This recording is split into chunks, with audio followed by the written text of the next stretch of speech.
ततो युद्ध परिश्रांतम समरे चिंतया स्थितम रावणम चाग्रतो दृष्ट्वा युद्धाय समुपस्थितम। तिथियों में मैं एकादशी हूँ, नदियों में मैं गंगा हूँ, गाय में मैं कामधेनु हूँ और पर्वतों में मैं सुमेरु हूँ। किसी ने मुझे कोई काला जादू कर दिया है, किसी ने मेरे ऊपर कोई प्रेत छोड़ दिया है, दूत छोड़ दिया है। देव दोष उतना हानिकारक नहीं होता जितना हानिकारक पितृदोष होता। भाई हमारे ना जिला मंडी में ना शिकारी देवी माता के मंदिर बड़ा प्रचलित है। देखो नाम भी कुछ अलग है, शिकारी तो है ना, तो इसके बारे में थोड़ा सा बताओ। तिथि 1 होती है हमारी अग्नि को समर्पित, तिथि 2 होती है हमारी ब्रह्मा जी को समर्पित, तिथि 3 होती है हमारी माता गौरी को समर्पित, माता पार्वती को समर्पित, तिथि 4 है गणेश जी को समर्पित, यानी कि अपनी सबसे छोटी छोटी काटी और उसका खून छिड़क दिया था उसके ऊपर, उस दूध के ऊपर, और उसे बना लिया अपना धर्म भाई। ये मस्तक कहलाते हैं और ये पीछे तक जो आप शेप देख रहे हैं ये वाली, ये उसका पूरा शरीर कहलाता है। कुल्लू में बिजली महादेव का जो मंदिर है उसमें बिजली पड़ती है और फिर वो मक्खन की जो शिवलिंग है वो टूट जाती है, फिर उसको पुजारी है वो उसको जोड़ता है। अगर आपको थोड़ा इसका पता है कि बिजली गिरने की क्या कहानी है, थोड़ा सा बताओ इस बारे में। देखिए जी, और ये एक पिंड एक प्राण, यानी कि एक ही शरीर एक ही आत्मा। देखिए भूत प्रेत नर पिशाच योगी, ये डाकिनी शाकिनी चुड़ैल, जो भी जैसी भी चीजें किसी के लिए ये मजाक है। So guys, welcome to the Limitless Talk powered by the Smile Resort, your dream destination के एक नए एपिसोड में। और आज के एपिसोड में हमारे साथ है हमारे देवेंद्र भाई, जो कि पीछे भी उन्होंने बहुत सुपरहिट पॉडकास्ट हमें दी है, जिसमें उन्होंने देवी देवताओं के बारे में, घोस्ट स्टोरीज़ के बारे में और हमारे हिमाचल के कल्चर के बारे में बहुत सारी ऐसी चीज़ें बताई थी जो कि लोगों को बहुत अच्छी लगी थी। तो उम्मीद है आज की जो पॉडकास्ट है वो भी आपको बहुत ज़्यादा अच्छी लगेगी। तो मैं ज़्यादा समय न वेस्ट करते हुए हमारे देवेंद्र भाई की तरफ चलता हूँ। Light camera sound and podcast.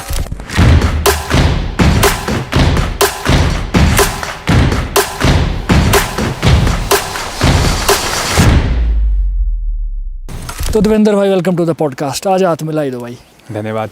ये हमारी चौथी पॉडकास्ट है। मैं ऑडियंस को बताना चाहूँ कि इससे पहले आपने शायद, मुझे लगता है 2 पॉडकास्टें अच्छे से देखी होगी, लेकिन एक और भी पॉडकास्ट है तो उसको भी ज़रा देखो। उसमें तो बहुत ज़बरदस्त ज्ञान की बातें हैं, उसमें बहुत सारी तगड़ी बातें हुई है उसमें। अच्छा ये बताओ, कैसा वीडियो एक 3 लाख पहुँच गई, वायरल हो रही है, तो कैसा रिस्पॉन्स आ रहा है, कैसा लग रहा है? सबसे पहले तो मैं आपको बधाई देता हूँ कि हमारे वीडियोस को जो अपने दर्शक प्यार दे रहे हैं। बिल्कुल। और सभी जो हमारे दर्शक हैं उनको भी मैं बहुत बहुत धन्यवाद करता हूँ कि आप सभी इतना प्यार हमें दे रहे हैं। वैसे इतनी उम्मीद तो की नहीं थी। हाँ, मतलब उम्मीद से ज़्यादा ही दिया ऑडियंस ने हमें, तो उसके लिए तहे दिल से आपका धन्यवाद। तो चलिए भाई, आज की शुरुआत करते हैं। देखो, इस पॉडकास्ट में आपको घोस्ट स्टोरीज़ भी मिलेगी, क्योंकि वो भाई मैं देख रहा हूँ घोस्ट स्टोरीज़ फेवरेट बनती जा रही है लोगों की। मतलब लोगों को बहुत पसंद कर रहे हैं, तो उसके लिए थैंक यू।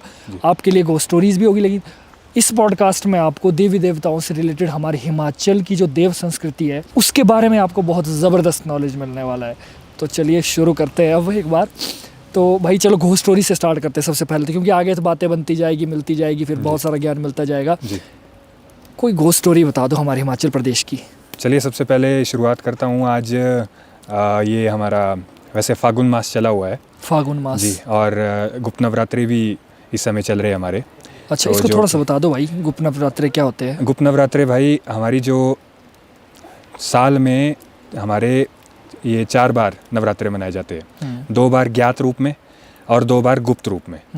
ज्ञात रूप से जो हमारे नवरात्रे मनाए जाते हैं, जो हमारे आपके अभी दशहरे से पहले वाले, जी जी जी जी, और अप्रैल के टाइम में आएंगे, जो हमारे जो चैत्र मास के कहलाते हैं। जो अब ज्ञात रूप के जो नवरात्रे होते हैं ये सात्विक सिद्धि के लिए होते हैं, और जो अज्ञात वाले होते हैं, अज्ञात गुप्त नवरात्रे जिनको हम बोलते हैं, ये तांत्रिक सिद्धियों के लिए होते हैं। Okay, positive and the negative ना?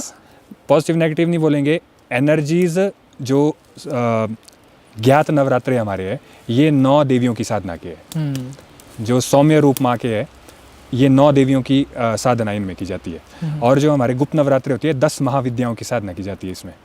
मतलब जो भी तांत्रिक बड़े बड़े या काली विद्याओं में वो इसी, आप और हम भी इस साधना को कर सकते हैं। अच्छा। कहने का मतलब है पर्पस अच्छा होना चाहिए, और क्योंकि इनमें एनर्जीज बहुत होती है, शक्तियाँ बहुत होती है। 10 महाविद्या, एक विद्या और महाविद्या, आप इनमें फ़र्क समझिए पहले। बिल्कुल बिल्कुल। विद्या नॉर्मल, यानी कि एक बेसिक नॉलेज आप इसकी जिसकी जानकारी रखते हो। महाविद्या मीन्स परम, सुप्रीम, पावरफुल। तो आज हमारा इस समय जो चल रहा है, आज अष्टमी तिथि है, 8वीं जो हमारे जो सौर पंचांग कैलेंडर के हिसाब से चलती है। तो आज हमारी अष्टमी तिथि है। आज हमारा जो 8वां, ये आप नवरात्रा भी इसे कह सकते हैं, कल हमारे नवरात्र समाप्त हो जाएंगे। तो इन अलग अलग दिनों में 10 महाविद्याओं की साधना की जाती है, यानी कि 10 माताओं की। हर एक माता आपस में अपने आप में एक महाविद्या है। आपने महाभारत में सुना होगा कि अर्जुन ने भी ये अपनी 10 महाविद्याओं की जो है साधना की थी। अच्छा। और अलग अलग शक्तियाँ और शस्त्र प्राप्त किए थे इन्होंने। जी, तो इसी से अब जैसे हमारे निकल करके आते हैं, कई सारे टॉपिक्स निकल करके आते हैं, कई सारी स्टोरीज निकल करके आती है। तो तंत्र साधना में 10 महाविद्याओं का बहुत ऊंचा स्थान है, इस तरह से। और हमारे देखो शेड्यूल भी कुछ इस तरीके के बनते हैं ना। तो मैं बिल्कुल बिल्कुल है ना। पिछली बार वो पौष महीना था। हाँ जी, पौष महीना था, वो काला महीना था। और इस समय हम फागुन महीने में एंटर कर चुके हैं। साथ साथ में हमारा जो कई धार्मिक अच्छी शुभ तिथियां भी, मतलब कि हम इसे कह सकते हैं। क्योंकि वीडियो पता नहीं अपलोड कब होगी वो मैं कह नहीं सकता, लेकिन हम ये बता रहे हैं कि शूट हम उसी दिन कर रहे हैं। उसी दिन हम कर रहे हैं। तो आप अब चलिए, ये स्टोरीज़ के बारे में जो जानकारी रखते थे, तो मैं आपको एक अपने ही गांव की ये मेरी स्टोरी है, काफ़ी फेमस। वैसे ये कहानी इन्हें हम अगर एक तरह से कहें तो एक स्टोरीज़ कहानीज़ इस तरह से ना मान करके, क्योंकि ये घटित हुई घटनाएं होती है, मतलब रियल लाइफ इंसिडेंट्स ना। अब कहानी मतलब किसी से कही, किसी से सुनी जी। तो मैं इसे इस तरह से नहीं मानता, क्योंकि ये घटी हुई एक्चुअल में जो हुई हो, जो हुई हो, मतलब किसी के साथ जो घटना घटी हो, तो उस हिसाब से है। अब आप मेरे गांव के बारे में, हमारे गांव के मुख्य देवता है श्री ज्वाणी महादेव जी। और इन्हीं के साथ में आपने सुना होगा कि न्यूली रानी माता का मंदिर, रानी माता है ये, एक्चुअल में रानी थी दरअसल ये। अच्छा। और हमारे जो आज सुल्तानपुर में महेश्वर सिंह जी का जो राज परिवार है, ये इनसे संबंधित है। अच्छा जी। तो किसी समय में जो है, ये जो आज वहाँ पर माता के रूप में जो स्थापित है रानी जी, तो ये राजघराने की ही रानी थी। और बस कुछ मतलब अलग अलग इनका कहा जाता है, जैसे कि इनके बच्चे नहीं होते थे। अच्छा। या फिर जैसे इनके पास कुछ रूहानी शक्तियाँ थी, इस तरह से भी इन्हें माना जाता है। कहीं कहीं पे ये भी बोला जाता है कि बड़ा देवता भी इनके साथ जैसे जुड़ा हुआ था। तो आप ये जानते हैं कि जैसे बड़ा देवता जिस औरत या स्त्री के साथ होता है, तो थोड़ा सा लोग उनसे थोड़ा खौफ खाते हैं, जैसे एक तरह से। वैसे ये ऐसे कोई नेगेटिव चीज़ या ऐसी कोई मतलब दिक्कत वाली बात नहीं थी, लेकिन जहाँ तक मुझे जानकारी है, तो इसमें ऐसा था कि जैसे जो ये रानी हुए, तो इनके, अब जैसे आप जानते हैं कि एक राजा की कई रानियाँ होती है, तो किसी की आपस में कभी बनती भी नहीं है। तो कहते हैं कि जो ये रानी थे, इनके खिलाफ काफ़ी मतलब कि जैसे नेगेटिव बातें की जाती थी, कि भाई जैसे ये काली शक्तियों वाली है, या इनके काम अच्छे नहीं है, या इस तरह से कई तरह की बातें हैं। तो कहते हैं कि जैसे इनको सज़ा दी गई थी जैसे। अच्छा। मतलब कि जैसे इन्हें राजघराने से निकाल दिया गया था, और इन्हें एक तरह से मृत्युदंड ही आप कह सकते हैं जी।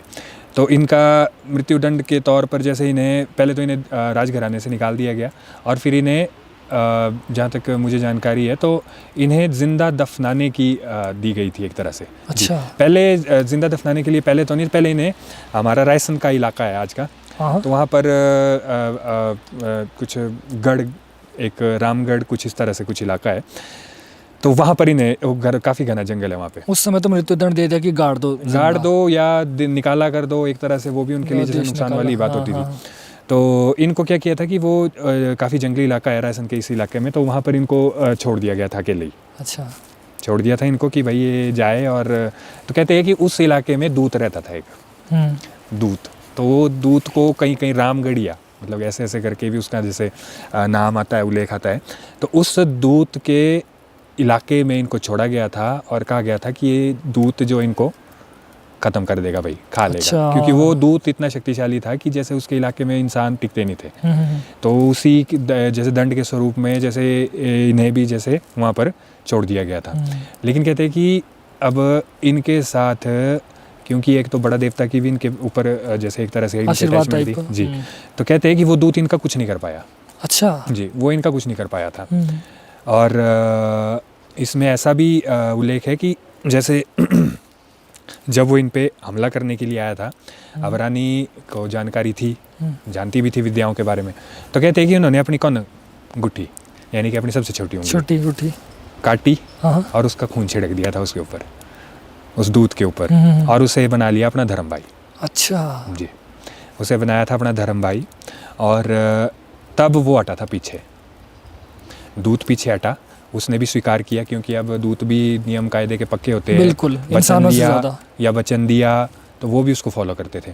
तो रानी ने उसे दूत को बनाया था धर्म भाई।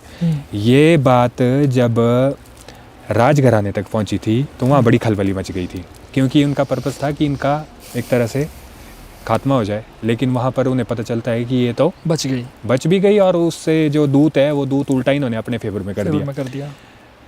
तो दोबारा आदेश हुआ था कि उन्हें दफना दिया जाए भाई। अच्छा, उसके बाद हुआ था इनको दफना दिया जाए। ये मिक्स जैसी है, क्योंकि बड़ी पुरानी ये बातें हैं, हमने भी अपने बड़े बुजुर्गों से और काफ़ी ऐसे किस्से हैं जो जाने हुए हैं। तो जब उनको दफनाया गया था तो दफनाने के बाद राजघराने में परेशानियाँ शुरू हो गई थी। तो जब राजा ने इसका निवारण पता किया था तो उनके जो ज्योतिष थे उन्होंने बताया था कि जो रानी का जो एक तरह से जो जहाँ पर उनको जो दफनाया गया था तो उसका दोष लगाया आपको। तो क्या था कि उनको वहाँ से निकालना पड़ेगा। अच्छा जी, वो तो बहुत समय बाद वो लगा। हाँ जी, तो ये जब उनको निकाला गया था वहाँ से, तो वो निकालने की प्रक्रिया भी बड़ी खतरनाक हो गई थी। अच्छा, क्योंकि बताया जाता है कि क्योंकि तो दूध का इलाका और आम वहाँ पर किसी की एंट्री मतलब कि टफ, तो वो उनको निकालने के लिए देवताओं का सहारा लिया गया था। यानी कि देवता अपने पूरे गाजे बाजे के साथ वहाँ पर जा कर के उनको निकालने की कोशिश कर रहे थे। लेकिन वहाँ पर एक बड़ी जो हैरान करने वाली बात हुई थी कि दूत के प्रभाव की वजह से वहाँ पर दिन में भी अंधेरा होने लगा, क्योंकि दूत तो भाई बना था उसका। जंगली इलाका भी है, और वो उसको निकालने ना दे, क्योंकि एक तरह से बैन हुई उसकी वो। तो कहते हैं कि वहाँ पर खड़े खड़े तूफान आए, आंधी तूफान आए, तो उसको क्या बोलते, रानी को निकालने का स्थान ही पता ना चले। तो काफ़ी कोशिश करने के बाद जब कोई बात नहीं बनी तो अंत में हमारे जो ज्वाणी महादेव जी, इनके पास लगाई गई अर्जी। अच्छा। और ज्वाणी महादेव ने बोला कि मैं जाऊंगा भाई, खुद जाऊंगा। अब महादेव आप जानते हैं स्वयं महाकाल है, तो उनके सामने कौन दूत कौन भूत। तो कहते हैं कि महादेव जब यहाँ से अपने पूरे लाव लश्कर के साथ गए तो आखिरकार दूत भी जानता है कि भूतों के भूत आ गए हैं, तो फिर वो उसका पार नहीं चल पाया। और क्योंकि जगह अब दफनाई गई है आखिरकार, तो आप जानते हैं कि अब जैसे हमारे पीछे ये ऐसा सेटअप है कि बीहड़ जिसको बोलते हैं, बहुत ही टफ कंडीशन में। तो कहते हैं कि महादेव के रथ ने डायरेक्शन दे दी थी कि भाई उस जगह पे, और खुद ही वो जैसे वहाँ ले जाते हैं ना उठा करके कंधे पे, तो महादेव के शक्ति डायरेक्ट रथ को उसी दिशा में पहुंच गए वो जहाँ पर वो दफनाई हुई थी। और जो उनका अगले हिस्से होते हैं, अगली जिसको बोलते हैं जो कंधे पे उठाते, वो ज़मीन पे लगा दी उन्होंने कि भाई यहाँ है खोदो अब। और जब तक खुदाई हुई तब तक महादेव का रथ वहीं किनारे पे खड़ा रहा, किनारे पे रहा सुरक्षा के लिए आए कोई, आके दिखाए कोई। तो कहते हैं कि जब उनकी जो अपना कब्र की खुदाई हुई तो उसमें से जैसे उनके कपड़े और गहने, जिसमें कि नाक की गहना और अपना बाली नथ हुई और ये अपना टीका हुआ, तो ऐसे ऐसे जो आभूषण जो उनके थे वो निकले। तो वो लाई है महादेव ने फिर अपने अगली में अगली साइड, मतलब जैसे हमारी भाषा में बोलते हैं बुचका। अच्छा। मतलब कि गट्ठर बना करके बुचका बनाया। हाँ जी, बुचका बना करके लाया उनको, इकट्ठा करके लाया उनको। हाँ। और फिर माता ने मांगा स्थान देवता से। तो उसमें भी एक स्टोरी ऐसी हुई थी कि जैसे जब वो निकाली ना वहाँ से, तो अब आई ना वो किसी के पास आई वो। हाँ। कि भाई मैं तो यहाँ बैठी हुई थी, मेरे को क्यों निकाला। तो हुआ ना मतलब कि भाई अब उनको दोष होता तो वो आते, लेकिन वो था ना फिर अब शक्ति के आगे किसकी चलती है। जब उनको निकाला गया था तो स्थान मांगा माता ने। अच्छा। कि भाई अब मेरे को यहाँ न जीने शांति से दिया, न यहाँ रहने शांति से दे रहे हो। जो सोल स्पिरिट थी ना। बिल्कुल बिल्कुल बिल्कुल। तो तब माता ने महादेव से आग्रह किया कि अब आपने निकाला, अब आप ही बिठाओ मेरे को। तो पहले बोलते हैं उनको, पहले क्राड़सू हमारा अपोजिट में ही है, वहाँ उनको स्थान दिया था। अच्छा। लेकिन वहाँ से सुल्तानपुर तक की वैली दिखती थी, क्योंकि अब ये आधुनिकता के ज़माने में अब तो बिल्डिंग्स वगैरह अब तो चलो कई सारी जगह होगी ना, लेकिन अब उस टाइम कहते थे उनके कि जब उन्होंने पहले ही बोल दिया था कि मेरे को ऐसी जगह देना जहाँ से मेरे को सुल्तानपुर का इलाका ना दिखे, नहीं तो फिर वहाँ भाई मेरी दृष्टि पड़ेगी तो वहाँ खलबली मचेगी ना। तो क्राड़सू से वहाँ से डालपुर की डायरेक्शन ठीक दिखती है हाइट से। तो तब जब वहाँ बात नहीं बनी तब दोबारा से महादेव के पास अर्जी लगाई गई, तो तब माता ने बोला कि वही कि भाई अब मेरे को यहाँ से ये इलाका दिख रहा है, क्योंकि वो तो एंटी हो गए ना एक तरह से, वो तो खिलाफ हो गए थे, तो अब मुझे दूसरी जगह ले जाओ आप। तो तब महादेव को बोला था उन्होंने कि अब मेरे को आपके साथ ही बैठना है भाई, अच्छा, आपके जहाँ आपका स्थान हो मैं वहीं बैठूंगी। तो तब लाया उनको जो आज हमारा वर्तमान नेवली गांव है। तो वैसे तो इन रानी को नेवड़ी रानी मतलब इस तरह से भी इनका नाम था, तो ये जोड़ते इस तरह से भी कि नेवली भी भाई नहीं कि इस पे पड़ा हुआ है। तो तब महादेव उनको लाए कुछ 500-100 मीटर की दूरी पे ही है जहाँ आज माता का स्थान है वर्तमान में, तो वहाँ पर स्थापित किया इनको। अच्छा, तो वहाँ पर माता के जो गहने हैं, मतलब छोटी सी एक पत्थर की प्रतिमा है अभी तक है? हाँ हाँ है ना, एक्चुअल में मंदिर है उनका।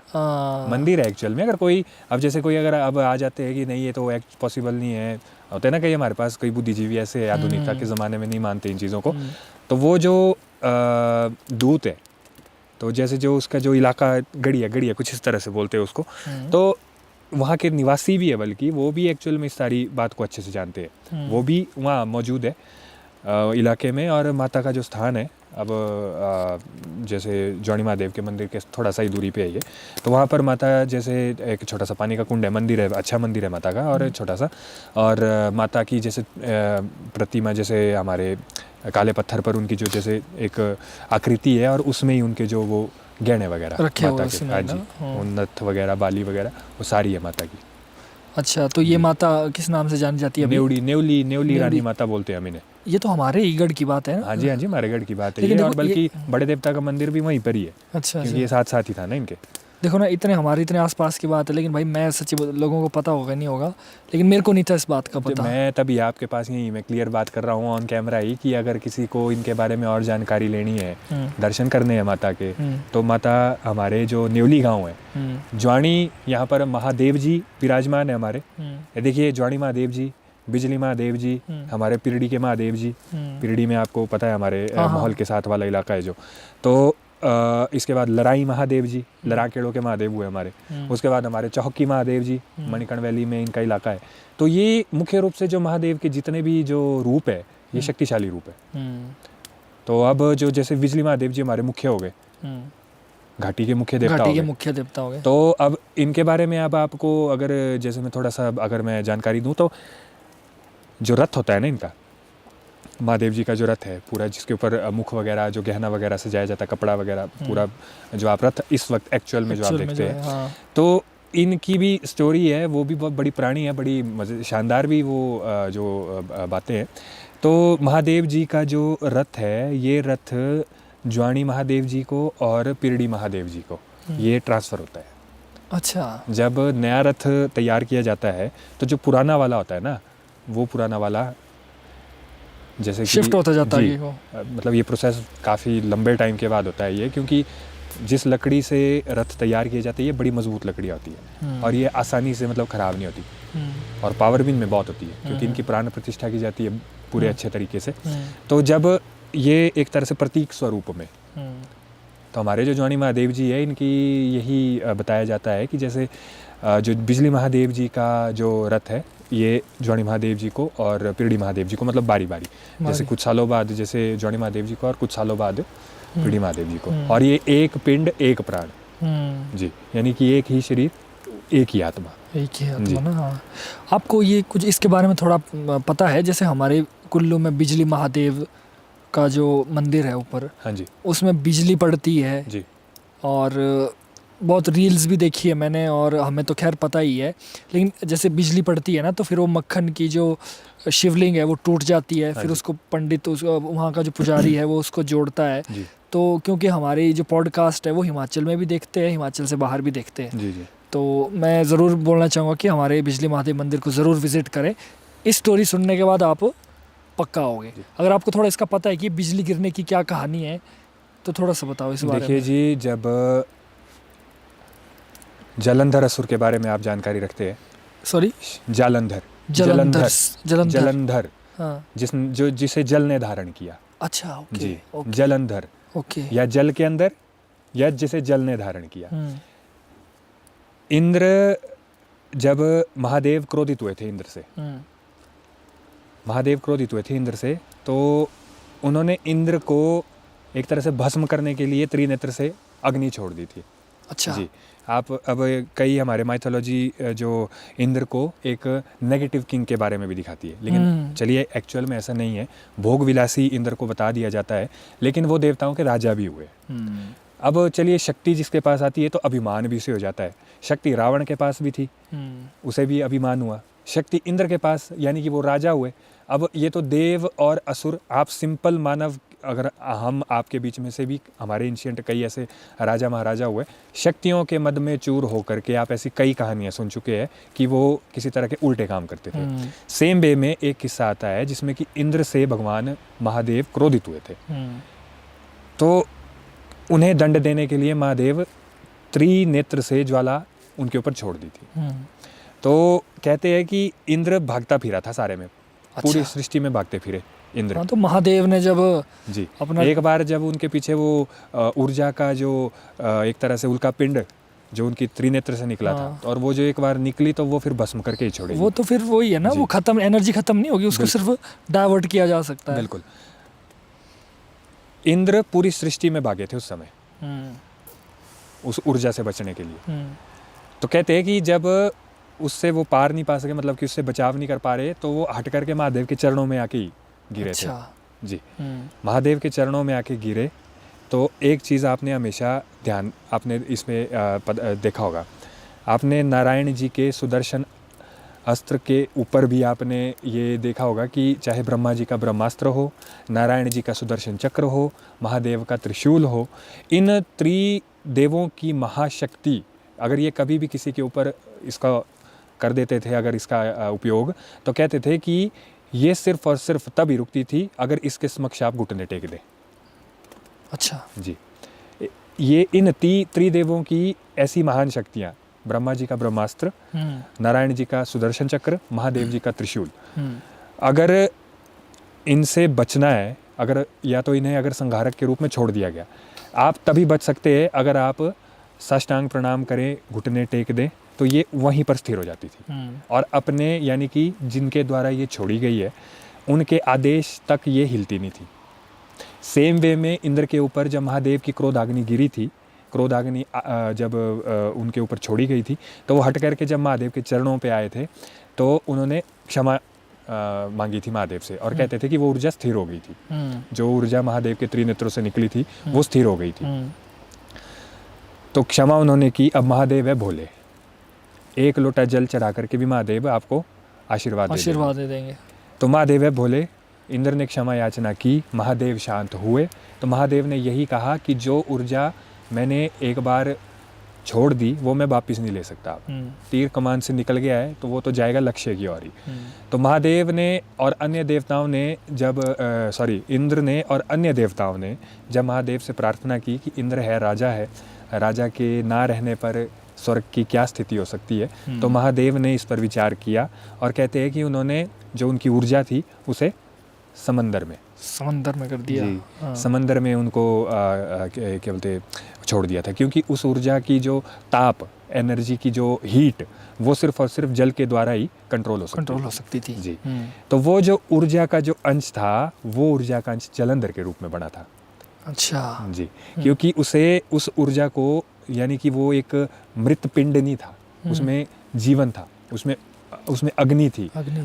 सोलर सिस्टम के बारे में, बिग बैंग थ्योरी के बारे में आप जानते हैं कि कैसे एक बड़ी धमाके के बाद और उसके बाद पैदा हुई ऊर्जा, और उसके बाद जो भी हमारे जो तरह तरह के जो वातावरण में बैक्टीरियाज या जल तत्व, अग्नि तत्व, भूमि तत्व, वायु तत्व, और किस तरह से वो संघनित होकर के बाद में जीवन के रूप में हमारी आज ये पृथ्वी आपके सामने। सेम वे में महादेव की वो ऊर्जा जो विनाश कर सकती थी, वो विनाश की ऊर्जा ने एक जीवन भी प्रदान किया जलंधर के रूप में।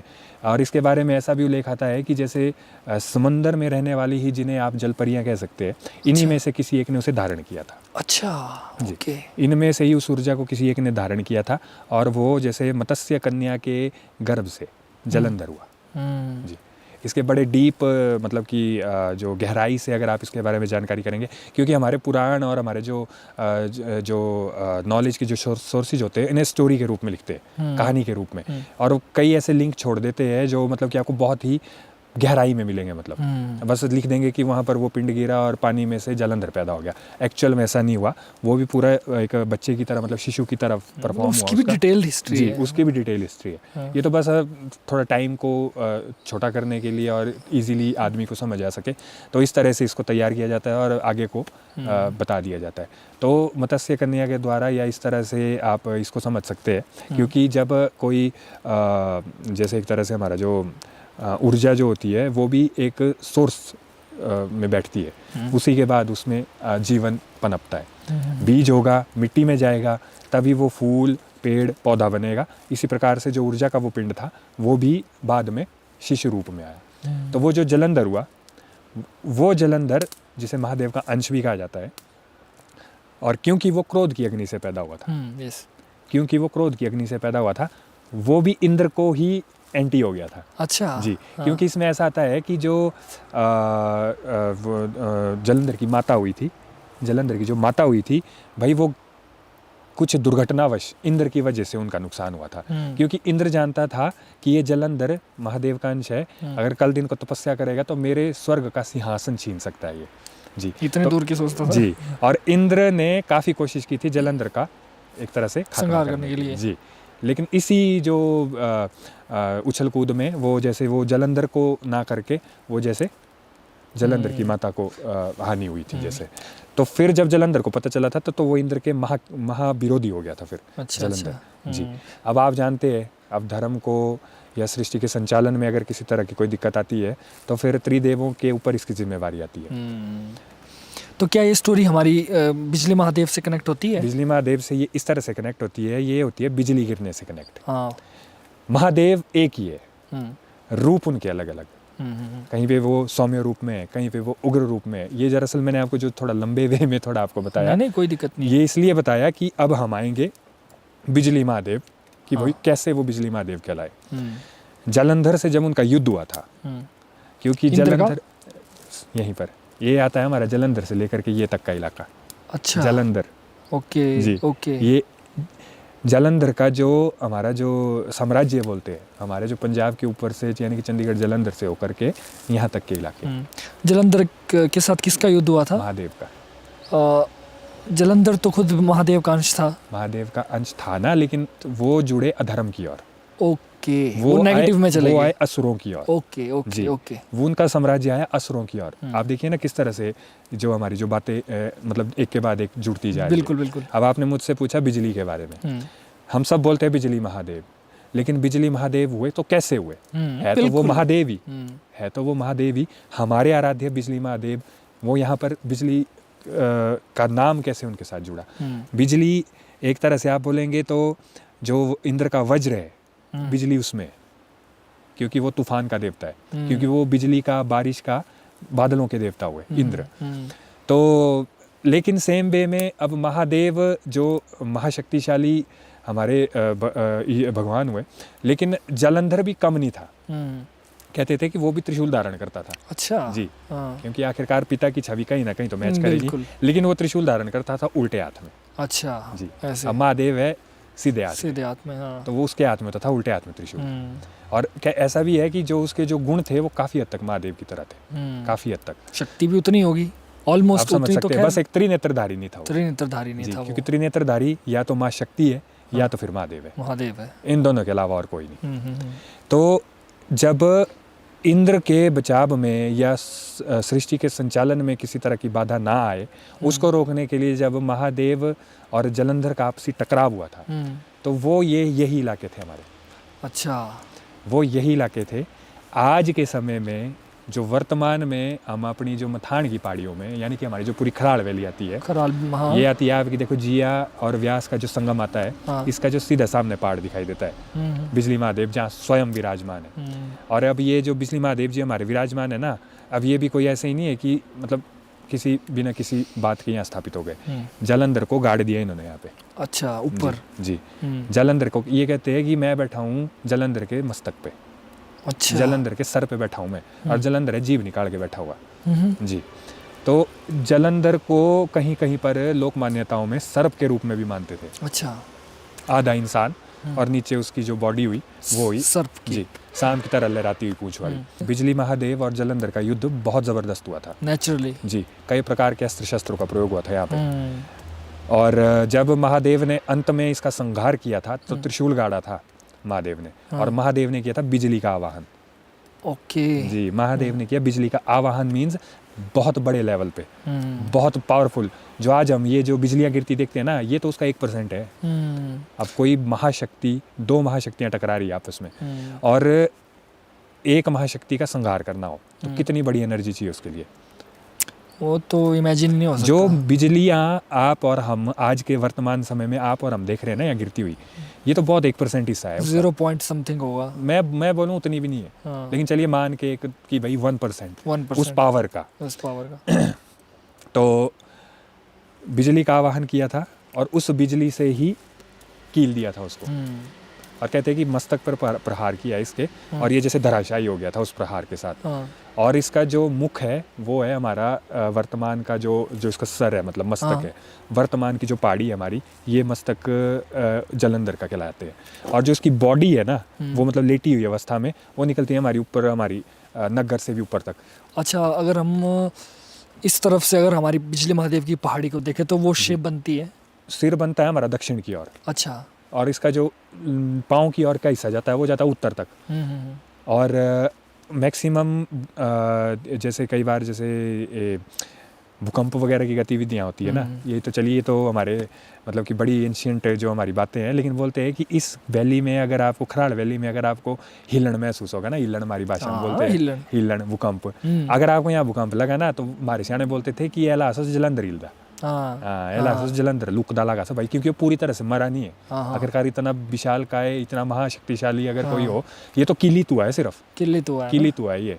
तो भाई जो सा हमारे सियाने बोला थी कि अब अपनी भाषा में थोड़ा हमारी, देखो मैं तो यही चाहता हूँ कि हमारी जो कल्चर लैंग्वेज है वो और भी ज़्यादा प्रमोट। मैंने अपने बुजुर्गों को कई बार सुना हुआ है कि जैसे भाई का हिलन हुआ था ऐसा लगा जलंधर हिलदा भाई, सौ जन सौ महादेव एडा सौ मुंडी में जिकिया, लेकिन तेरी जो लिंगटा सा, जो पूंछ सा 100 लागी से भाई जन हरकत कर दी। सांप को मारते हैं ना, सर पे मारते हैं, बिल्कुल, लेकिन मर सांप तब भी पूंछ की ओर से मूवमेंट कर रहा होता है। सेम वे में ये भी उसका प्रतीक है। और आप वाकई में, मैंने एक बार इसका जो, जब मैंने इसके बारे में जैसे फर्स्ट टाइम मुझे जानकारी लगी थी, तो मैंने गूगल मैप निकाला, अर्थ मैप से नहीं, अर्थ से, गूगल अर्थ निकालना आपने, गूगल अर्थ से इसकी लोकेशन देखनी, और ये पहाड़ी है एक ही, मतलब जैसे वी शेप कटिंग होती है ना, जैसे बीच में कहीं कुछ छोटी पहाड़ियाँ होती है, ये लगती पूरी एक ही शेप है, नगर तक जाती है ये। अच्छा, एक ही शेप है पूरी की पूरी। परली साइड को मणिकर्ण वैली आ गई, पीछे को मलाना आ गया इसके, इस साइड को हमारी खराड़ वैली आ गई, कुल्लू हमारा डिस्ट्रिक्ट आ गया। तो ये नगर तक जो आप ना इस तरह से एक ही शेप, आप इसको चाहे टॉप से देखें,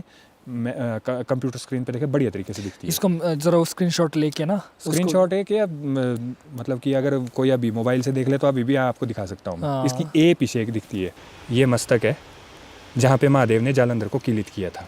आज यहाँ पे वर्तमान में मंदिर भी है, ये देखिए, आप टॉप से देख सकते हैं आप, ये मस्तक है, ये मस्तक कहलाते हैं। और ये पीछे तक जो आप शेप देख रहे हैं, ये वाली, ये उसका पूरा शरीर कहलाता है। ये देखिए दोनों तरफ से, अब देखिए आप ध्यान से, ये सिर है और ये देखिए पीछे की ओर, ये पूरी की पूरी एक वैली है। और अगर इसे मैं साइड एंगल से भी आपको दिखाऊंगा ना, ये देखिए, ये साइड एंगल, ये किसी लेटे हुए मतलब कि शरीर के हिस्से की तरह लगता है। ये देखो सांप की तरह, ये आगे का सर, और ये देखो ये बॉडी पूरी, ये देखिए, ये पूरा का पूरा इलाका नगर तक जाता है। ये इंसान जैसे जैसे गुजरते जाते हैं तो बातें भी उनके साथ दफन होती चली जाती है। लेकिन जो मैं जहाँ तक जितना मैंने पढ़ा है, जितनी मैंने इसके बारे में जानकारी ली, और खुद से भी मैं जो देखता हूँ, तो मैं इसमें विश्वास करता हूँ। बिल्कुल। बाकी सभी के अपने अपने टॉपिक्स हो सकते हैं, मुद्दे हो सकते हैं। मैं किसी पे ऐसा मैं वो नहीं बोल रहा कि नहीं भाई ये है, लेकिन क्योंकि महादेव यहाँ पर साक्षात विराजमान है, बिल्कुल, तो महादेव उसको कीलित कर चुके हैं। और जो आप वो जो बिजली वाली आप बात करते हैं ना, वो बिजलियाँ महादेव टाइम टू टाइम इसलिए उसको गिराते हैं ताकि वो अगर हरकत में आए तो फिर से उसको मूर्छित कर सके। क्या बात है, ये बात बड़ी जी क्लियर हो गई। ये कोरी मतलब कि जिसको हम बोलते हैं ना घुसिया, या कोई बोलेगा यार महाघुसड़ या इस तरह की बातें, ये वो नहीं है, बिल्कुल। जो बिजली मंदिर पर गिरती है वो बिना कारण नहीं गिरती। महादेव खंडित होते हैं, वो बिना कारण नहीं होते। ऊर्जा को वो अपने में लेते हैं और अपने में से समाहित करते हुए शमन करते हैं उसका नीचे जिया में, जिया पार्वती के संगम में। जो मैंने आपको बताया कि ऊर्जा के पिंड को जल ने धारण किया था, शमन उसकी ऊर्जा का जल ने किया था। सेम वे में वो ऊर्जा भी गिरती है, महादेव के सर पर गिरती है और महादेव उसे धारण करते हुए नीचे ब्यास और जिया के संगम पर उसकी जो एनर्जी, जो फोर्स होती है, उसको शांत करते हैं। क्या और बात जो बोल दी दूसरा आपने। जो इसकी जो इम्पोर्टेंट मैं आपको बात बताता हूँ, महादेव को एक महान वैज्ञानिक भी बताया गया है। हाँ जी, महादेव को ज्ञान के रूप में, शक्ति के रूप में, महादेव के पास इतना नॉलेज, इतनी पावर और इतने ज़्यादा रिसोर्सेज। आगे को जो उनके शिष्य हुए ना, तो भृगु जी, गर्ग जी, है ना, पराशर जी, मतलब आगे को इनके जो शिष्य हुए। अब भृगु जी ने ज्योतिष, गर्ग जी ने ज्योतिष के बारे में हमारे को ज्ञान दिए। परशुराम जी को महादेव ने परशु अस्त्र दिया था, है ना, परशु थे तो राम ही, लेकिन वो परशुराम कहलाए बाद में। तो महादेव जी एक महान टीचर, एक महान वैज्ञानिक, एक महान इंजीनियर हुए। और इन्होंने तरह तरह के, अब अर्जुन को पाशुपात अस्त्र दिया, वो भी यही जगत सुख की पहाड़ियों में ही दिया महादेव ने। किरात वेश धारण करके आए थे महादेव, और पहले उन्होंने युद्ध किया था अर्जुन के साथ कि भाई आखिरकार ये इसमें कुछ है, क्योंकि अर्जुन उस लायक भी नहीं है। अर्जुन अस्त्र प्राप्त करने के लिए उनके गुरु ने उन्हें बताया था कि आप जा करके हिमालय की पहाड़ियों में महादेव की तपस्या करो, महादेव से आप शक्ति लो, तब आप महाभारत के युद्ध में विजय प्राप्त कर सकते हो। चलिए, भगवान कृष्ण भी उनके साथ थे, लेकिन शक्तियाँ और ज्ञान हर जगह से ज़रूरी होता है। बिल्कुल बिल्कुल। तो जब महादेव की तपस्या करने अर्जुन यहाँ आए थे, जो आज हम वर्तमान में जो जगत सुख से ऊपरी इलाके है हमारे, अर्जुन गुफा, ये सुना है आपने, जगत सुख में है। तो महादेव किरात रूप में आए थे उसके पास। किरात हमारी एक आदिवासी जनजाति है और इनका मुख्य साधन होता है शिकारी, मतलब ये जंगलों पर ही निर्भर होते हैं। और इनका जो अस्त्र शस्त्र होते हैं वो होते तीर कमानी। जी, अर्जुन भी धनुर्धारी हुए। तो महादेव आए थे वो तीर कमान के साथ ही। महादेव ने आकर के परीक्षा ली अर्जुन की, और जब महादेव पूरी तरह से संतुष्ट हुए थे प्रभु कि भाई नहीं, इसको मैं शक्तियाँ दूंगा तो कोई इसका जो गलत इस्तेमाल नहीं होगा, तब पाशुपात अस्त्र दिया था उन्होंने। पाशुपात मीन्स पशुओं की ऊर्जा से भरपूर, पशुपति स्वयं महादेव। पशुपति स्वयं महादेव, उन्होंने दिया पाशुपात अर्जुन को। परशु दिया परशुराम जी को। इसी तरह से अन्य देवी अन्य जनमानस को भी जो महादेव की भक्ति में आए, अलग अलग तरह के युद्ध। गणेश जी को दंड दिया। दंड मीन्स डंडा, दंड नहीं, डंडा मतलब प्रहरी, मतलब कि जो आप सिक्योरिटी करने वाले हैं। कार्तिकेय जी को भाला दिया, दक्षिण में जाकर के वो स्थापित हुए। तो मतलब इस तरह से महादेव की, तो जो बिजली महादेव वाला कॉन्सेप्ट आता है वो यहाँ आता है। क्यों? कि भाई बिजली, उस बिजली का महादेव ने आवाहन किया, उसे स्तंभित करने के लिए, जलंधर को कीलित करने के लिए। और जब उसे वहाँ पर मतलब एक तरह से जैसे उसका शमन किया, उसे समाप्त किया, तो समय समय पर ये भी कि भाई जलंधर जो अभी पूरी तरह से एक तरह से मूर्छित अवस्था में है, कि वो दोबारा से वो एक्टिव ना हो, तो उसको जैसे कंट्रोल करने, क्योंकि एनर्जी, शरीर बेशक चला जाता है लेकिन ऊर्जाएं कहीं ना कहीं किसी न किसी रूप में ज़रूर होती है ना। जी, तो इस तरह से ये।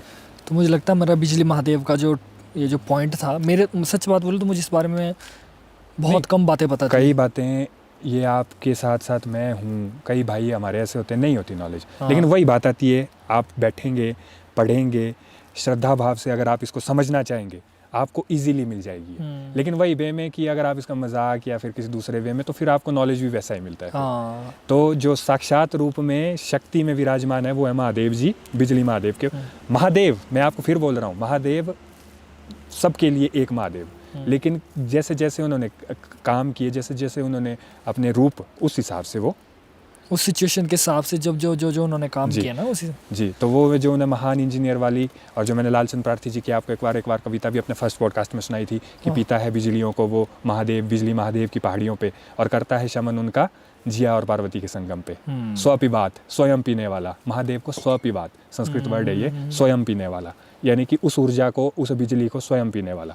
और वही वे में अब भाई, अब इसे धार्मिक, हमारे जो जनमानस की जो अपनी जो श्रद्धा के भावना से कि भाई महादेव के ऊपर बिजली गिरती है, फिर उनका जो शिवलिंग खंडित हो जाता है, फिर उसे पिंडी को जो है उन टुकड़ों को इकट्ठा करके और उनको एक तरह से मक्खन से लेप करके फिर जो वो स्वयं दोबारा से अपना उसी तरह से आकार लेती है। और महादेव की आप कृपा देखिए, महादेव की आप शक्ति देखिए कि वो जो मक्खन रूपी जो नरम मक्खन नहीं, क्या है वो तो हाथ में लेते ही पिघल जाए, थोड़ा सा गर्मी के उस प्रभाव में आते ही पिघल जाए, लेकिन क्या शक्ति है महादेव की कि वो पत्थर से भी कठोर हो जाता है। हाँ, आप देखिए, हालांकि धूप अगर पड़ती तो डायरेक्ट ऊपर से कितने ऊपर पिघल सकता है ना वो, लेकिन नहीं, बिल्कुल भी नहीं। तो ये है बिजली महादेव जी हमारे।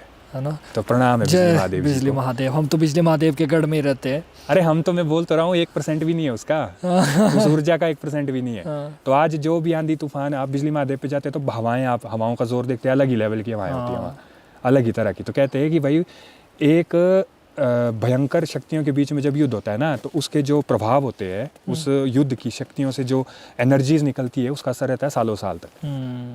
अब रोहतांग की घटना ले लो, हमारा रोहतांग जो आज वर्तमान में आप देख रहे हैं।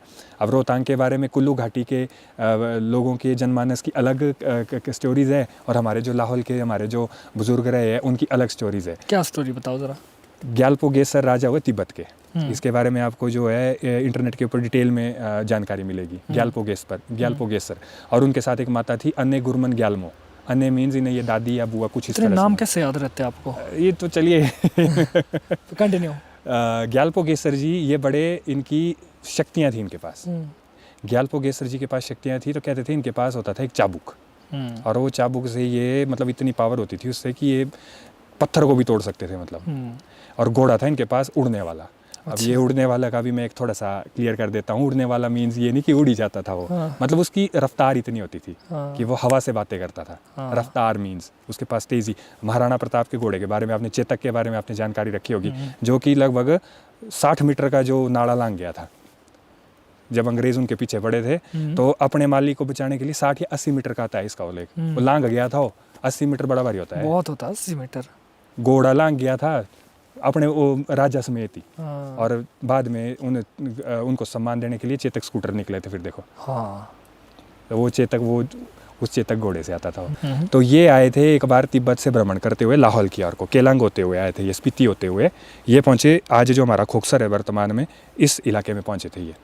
तो वहाँ के जो बाशिंदे थे लाहौल के, हमारे पौराणिक इस काल के, तो उन्होंने प्रार्थना की थी इनसे, ग्यालपो गेसर जी से, कि भाई हमें कुल्लू वालों ये परली साइड की जगह नहीं दिखती भाई। अच्छा। हमें वहाँ के इलाकों में जाने की दिक्कत होती है, क्योंकि भाई फुट फुट बर्फ़ पड़ेगी, रास्ता नहीं है, तो भाई हमारी मदद करो, कुछ ऐसा करो। क्योंकि उन्हें पता चल गया था ना कि भाई ये कुछ शक्ति वाला राजा। तो कहते हैं कि हमारी कुछ मदद करो ताकि हम जो है आना जाना ईजी हो सके हमारा। तो कहते हैं कि ग्यालपो गेसर ने बोल दिया था गांव वालों को कि पीछे हट जाओ भाई, मैं तुम्हारे को रास्ता बना के दूंगा। तो कहते हैं कि उन्होंने वो चाबुक उठाया और 2-4 प्रहार किए थे, और ये पहाड़ लगे जैसे बॉल की तरह उड़ने। अच्छा जी, मतलब कहने का मतलब ये एक जैसे एक लेखक की एक जादुई कला है ये ना।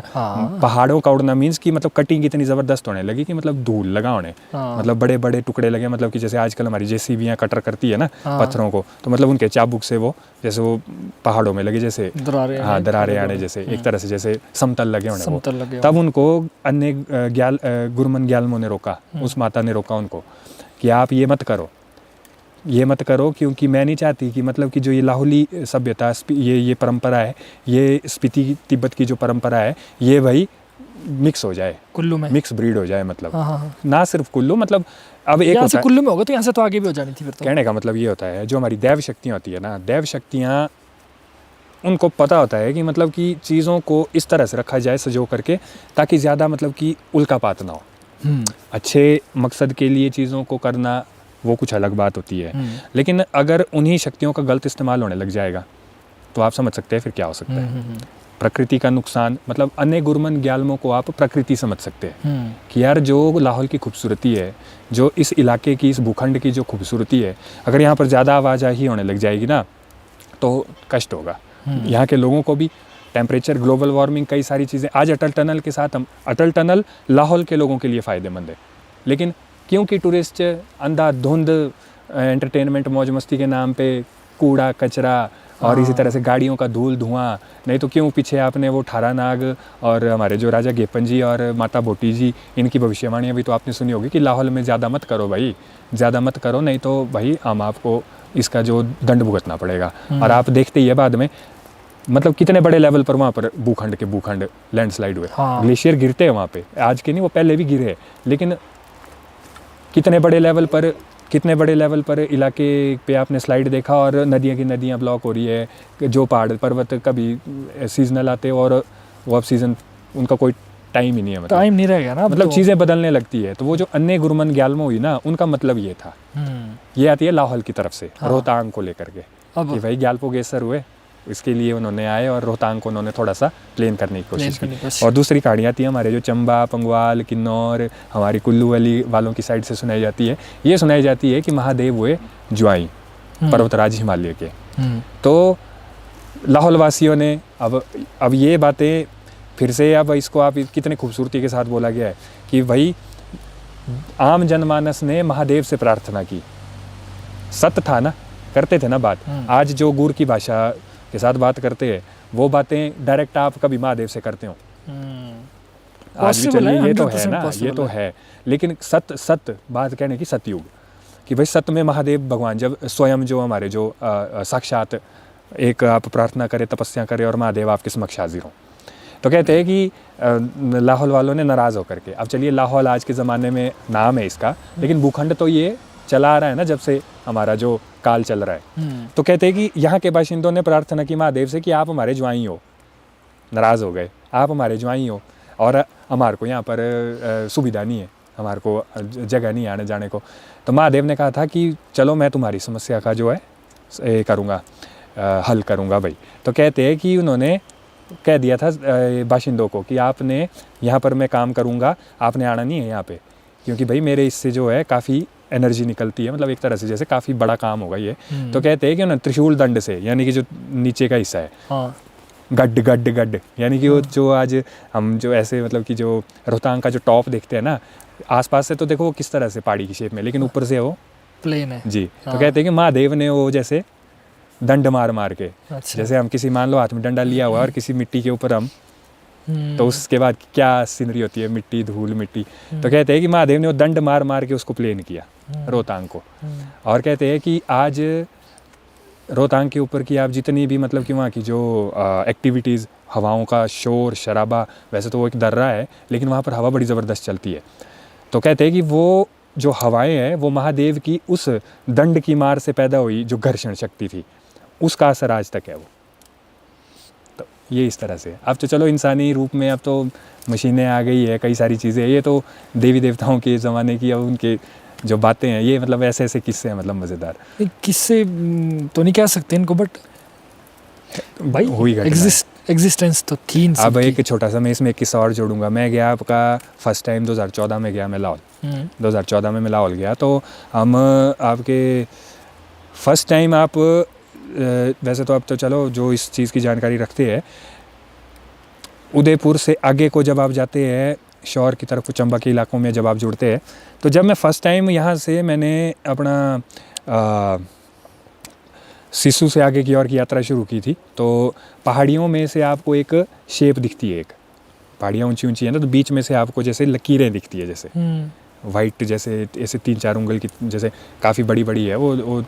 तो चलो वो तो जो हमारी वहाँ की जो परिस्थितियाँ होती है, जैसे बर्फ़ गिरती है, स्नो लाइन होती है ना वो एक तरह से, तो वो है जैसे एक सीधी सीधी सीधी सीधी सीधी रेखा, मतलब एक दीवार है और उसके ऊपर से इस तरह से वो पहाड़ियाँ हैं, पहाड़ियाँ इस तरह से पहाड़ियाँ और इस तरह से जैसे रेखाएं हैं, ऐसी है वो। और काफ़ी लंबी लंबी पहाड़ियाँ, जहाँ जहाँ तक पहाड़ियाँ हैं वो वो लगती है ऐसे जैसे त्रिपुंडनी महादेव का होता है। अच्छा, त्रिकुंड होता है ना, वो वैसी लगती है वो। और सियाणों के बोल है, ये महादेव की बारात गई हुई यहाँ से। अच्छा सियाणों के बोल है कि महादेव की बारात गई हुई। एक तो लेडी भी दिखती है ना वो लेडी ऑफ केलोंग दिखती है ना, तो किल्टा डाले हुए दिखती है वो। मैं कई बार गाड़ी में जाती हूं। अब इससे मुझे आपका एक किस्सा याद आया, इसमें भी हमारे जो बुद्धिजीवी दर्शक है, गूगल मैप ज़रूर निकालना, गूगल मैप निकाल करके कैलाश मानसरोवर तिब्बत में, कैलाश मानसरोवर ज़रूर उसको देखें और उसका व्यू देखना आपने।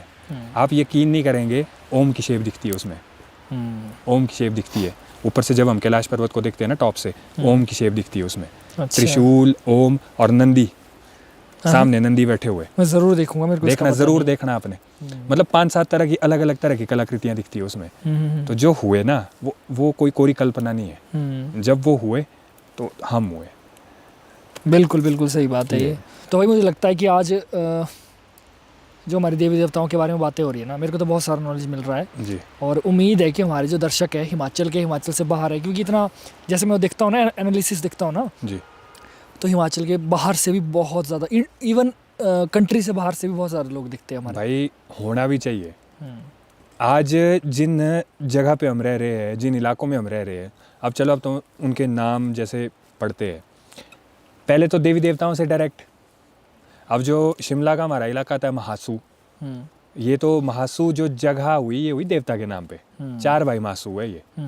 अब मुझे इतना डीप इसके बारे में पता नहीं है, चलिए फिर कभी इसके बारे में हम डिस्कस करेंगे, लेकिन कहते हैं कि ये 4 भाई महासू थे ये। अच्छा जी, तो इनकी भी अपनी अपनी स्टोरीज है और उस तरीके से ये, क्योंकि हमारे कई दर्शक ऐसे भी है जो कांगड़ा साइड से या कि नॉर्थ साइड से या फिर शिमला साइड से, तो जो महासू है ना हमारे जब हिमाचल का गठन हो रहा था तो उस समय भी हमारे सिर्फ यही थे, मंडी, महासू और ये से अपने लोअर सिरमौर और इस तरह के इलाके थे, हमारे 4 इलाके हुए थे हमारे। अब जब सबसे बड़ी बात आप ये देखो कि आज कुल्लू, मंडी, हमारा जो हमीरपुर, बिलासपुर, ये सारे इलाके आते हैं, कांगड़ा, ये कांगड़ा जो आज हमारा है ना, जो हिमाचल का सबसे बड़ा जिला भी है और क्षेत्रफल के हिसाब से तो लाहौल स्पीति है। तो कांगड़ा एक समय तक त्रिगर्त के नाम से जाना जाता था। ना सिर्फ कांगड़ा, यानी कि हमारा जो अपर कांगड़ा से अपर के इलाके, हमारा ये कुल्लू, मंडी, हमारा चंबा के इलाके, हमारे लाहौल स्पीति के इलाके, त्रिगर्त मीन्स 3 गर्ते, गर्ते मीन्स खाइयाँ, नदियों के बीच के 3 गर्तीय इलाके, रावी, व्यास, सतलुज, 3 गर्तों के बीच के इलाके त्रिगर्त। और ये हमारे जो पुराणों में, वेदों में भी इसका उल्लेख है, महाभारत काल में इसका उल्लेख आता है। तो अब अलग अलग जैसे जैसे सभ्यता आगे बढ़ती जाती है तो नई नई चीज़ें आती जाती है, नए नाम आते जाते हैं। बिल्कुल भाई। हमारे ना ज़िला मंडी में ना एक हमारा शिकारी देवी माता के मंदिर बड़ा प्रचलित है। जी। और खैर मैं गया नहीं, लेकिन मेरी इच्छा है कभी जाने की जी। लेकिन बहुत मैंने सुना है भाई शिकारी माता के मंदिर में। देखो नाम भी कुछ अलग है शिकारी, तो है ना, तो इसके बारे में थोड़ा सा बताओ। शिकारी माता मंदिर एक बहुत ही पवित्र और बहुत ही शक्तिशाली मंदिर है मंडी घाटी में। ये शिकारी धार पर है। अच्छा। अब आप खुद देखिए कि हमारी जो पहाड़ियाँ, अब ये माता की कृपा भी है। वैसे तो हिमालयन रेंज आप जानते हैं हमारी धर्मशाला से होते हुए हमारी स्पीति की ओर को, जो हमारे कुल्लू के ऊपर से निकलती है। लेकिन कुदरत का इसको चमत्कार बोल सकते हैं कि स्नो लाइन की रेंज में हमारी शिकारी धार भी आती है मंडी के इलाके में। बाकी जो हमारे मंडी शहर की तरफ को तो आपको कभी बर्फ़ के ऐसे के पॉइंट्स तो सुनने को नहीं मिलेंगे, लेकिन शिकारी धार में बर्फ़ ज़रूर गिरती है। ये तो हमारी बिल्कुल जो कुल्लू मंडी की जो रेंज आती है, जो बिल्कुल है, तो वैसे पहाड़ियाँ छोटी, लेकिन क्योंकि अब माता का स्थान है, कुदरत श्रृंगार करेगी, तो शिकारी माता जी वैसे 64 योगिनियों में से आती है। योगिनियों में से? जी, हमारा जो दिल्ली का जो आपका हमारा जो संसद भवन है, उसकी जो स्ट्रक्चर है ना, उसका जो डिज़ाइन है, वो 64 योगिनी मंदिरों से लिया गया है। अच्छा। उसके जो इंजीनियर रहे, उसके जो निर्माणकर्ता रहे, वैसे तो अंग्रेज़ है वो, लेकिन देखिए हमारे भारतीय सभ्यता की महानता है ये। अगर मैं गलत नहीं हूँ तो मध्य प्रदेश में ये 64 योगिनी मंदिर है। अगर मैं गलत नहीं हूँ तो दर्शक क्षमा कीजिएगा, लेकिन हमारे भारत में ही है, भारत के मध्य भाग में ही है, और 64 योगिनी स्ट्रक्चर है, गोल दायरे में ये मंदिर है, और 64 योगिनियों के अपने अपने जैसे छोटे छोटे हिस्से में। इतना डीप नॉलेज। भारतीय सभ्यता, हमारी हिमाचल की सभ्यता, दोनों मिक्स है आपस में। तो जो शिकारी माता जी है, ना सिर्फ शिकारी माता जी बल्कि अन्य जो भी जोगनियों की हम बात करते हैं ना, ये इन्हीं 64 योगिनियों में से है ये। अच्छा। हमारी लोकल लैंग्वेज में जोगनी और हमारी जो हिंदी वर्ड्स में योगिनी। ओके जी, योग सिद्ध कन्याएं। ओके। तो शिकारी माता जी भी उन्हीं में से है। और पावरफुल स्थान होने की वजह से, शक्तिशाली स्थान होने की वजह से आसपास के देवी देवता एक निश्चित समय के बाद इनके यहाँ शक्तियाँ अर्जित करने आते हैं। हमारे कुल्लू में भी सेम यही होता है। माता फुंगनी जी बेखड़ी पे है ना, बड़ी फुंगनी, छोटी फुंगनी, अलग अलग स्थान है, माताएं शक्तियाँ एक ही है ये। तो क्योंकि इन्हें शक्तियों का एक तरह से हैंडलर, यानी कि ये होल्ड करती है पावर्स, और जब किसी देवरथ में या जब किसी देव में किसी प्रकार की शक्तियों के क्षीण होने की बारी आती है ना, तो इनकी एक प्रक्रिया होती है। तो अपने पूरे साजो सामान के साथ ये देवता इन जोगनियों के पास हाजिरी भरते हैं। अच्छा जी। लोहिड़ी आछरी और ये फुंगनी जी, शिकारी माता जी, मराली माता जी। ये मराली जी आते हैं ये हमारे चंबा लाहौल की सीमा पर, ये आते हैं कुगती में। जी, ये भी बड़ी पावरफुल जगह, भी बड़ी ज़बरदस्त है। तो ऐसे ऐसे बहुत सारी है, मतलब कि मैं तो आपको कुछ सिर्फ नाम ही गिना रहा हूँ। तो जो शिकारी जी के माता जी के संदर्भ में एक बात आती है कि जैसे जो वहाँ मंडी जिले के में फेमस जो हमारे जो देवता है कमरू नाग जी, जो बर्बरीक जी के ही रूप है। बर्बरीक जी जिन्हें महाभारत में श्री कृष्ण जी ने शीश लिया था, क्योंकि बर्बरीक जी बहुत पावरफुल योद्धा थे। कहते हैं कि उनके पास 3 ही तीर थे और उन 3 तीरों से ही वो पूरा महाभारत वरदान था उन्हें। हाँ, जी, है ना? वरदान था उन्हें कि भाई जिसका वो पक्ष लेंगे उसकी जीत पक्की है। पक्ष भी ये इस वे में था कि बर्बरीक जी ने खुद ये निर्णय लिया हुआ था कि जो पक्ष कमज़ोर होगा मैं उसी की साइड लूँगा, फिर वो चाहे पांडवों का हो, फिर वो चाहे कौरवों का हो। अब पांडवों की ओर तो चलो भगवान थे, स्वयं उपस्थित थे, तो आप समझ सकते हैं कि सामने वाले की क्या स्थिति हो सकती होगी। तो वो अपने उसी वचन के बंधे होने की वजह से वो कौरवों की पक्ष लेने जा रहे थे। अब श्री कृष्ण जी को पता था कि भाई अब अगर ये कौरवों की तरफ चला गया तो वो तो पूरा एक तरफा ही हो जाएगा, है ना? तो इसलिए श्री कृष्ण जी ब्राह्मण वेश में बर्बरीक जी से मुलाकात करते हैं और उनसे ये अपना एक प्रकार से जैसे दक्षिणा मांगते हैं। हाँ। लेकिन उससे पहले वो लेते हैं उनकी परीक्षा लेते हैं। हाँ। उसमें वही होता है कि जैसे कि भाई वो देखना चाहते हैं कि आप कितने महान धनुर्धर हो। तो वो कहते हैं कि जैसे एक पेड़ होता है, अब उसका मुझे नाम की जानकारी नहीं है। कोई बात नहीं, वो तो चलो हमारा यूट्यूब गूगल जिंदाबाद है, दर्शक कर लेंगे। पर आप जितना बताइए। श्री कृष्ण जी ने बोला था कि एक बाण से इन सब पत्तों को बेद के दिखा दो भाई। छेद होना चाहिए सब पत्तों में छेद होना चाहिए। और श्री कृष्ण जी चतुराई से क्या करते कि एक पत्ता अपने पाँव के नीचे दबा देते। बर्बरीक जी तीर छोड़ते हैं और एक ही तीर से सारे पत्तों में छेद हो जाते हैं। हाँ। और वो तो उनकी शक्ति थी, वो तो उनका कर्म योग की शक्ति थी कि जो उनकी जो प्रैक्टिस थी, मतलब जो उनकी जो भक्ति थी, साधना थी, इतनी निपुण थे कि वो जो पेड़ के तो उन्होंने एक तीर से छेदे, लेकिन जो श्री कृष्ण जी के पाँव के नीचे था वो उसमें भी छेद हो गया था। तब वो थे श्री कृष्ण जी प्रसन्न। हाँ। तो तब उन्होंने जैसे उनसे दक्षिणा के रूप में, क्योंकि अपने जब उन्होंने दर्शन दिए थे, जब साक्षात वो प्रकट हुए थे सामने कि मैं हूँ, भगवान हूँ, तो बर्बरीक जी से उन्होंने लिया था दक्षिणा, और दक्षिणा में मांगा था उनका सिर। तो बर्बरीक जी ने बोला था कि सर तो मैं दे दूंगा, लेकिन मुझे जो है युद्ध देखना है भाई। तो बर्बरीक जी का सर तो उन्होंने दे दिया था। तो श्री कृष्ण जी ने उनकी इच्छा पूरी करने के लिए एक भाले के ऊपर उनका सिर टांग दिया था। हाँ। जी।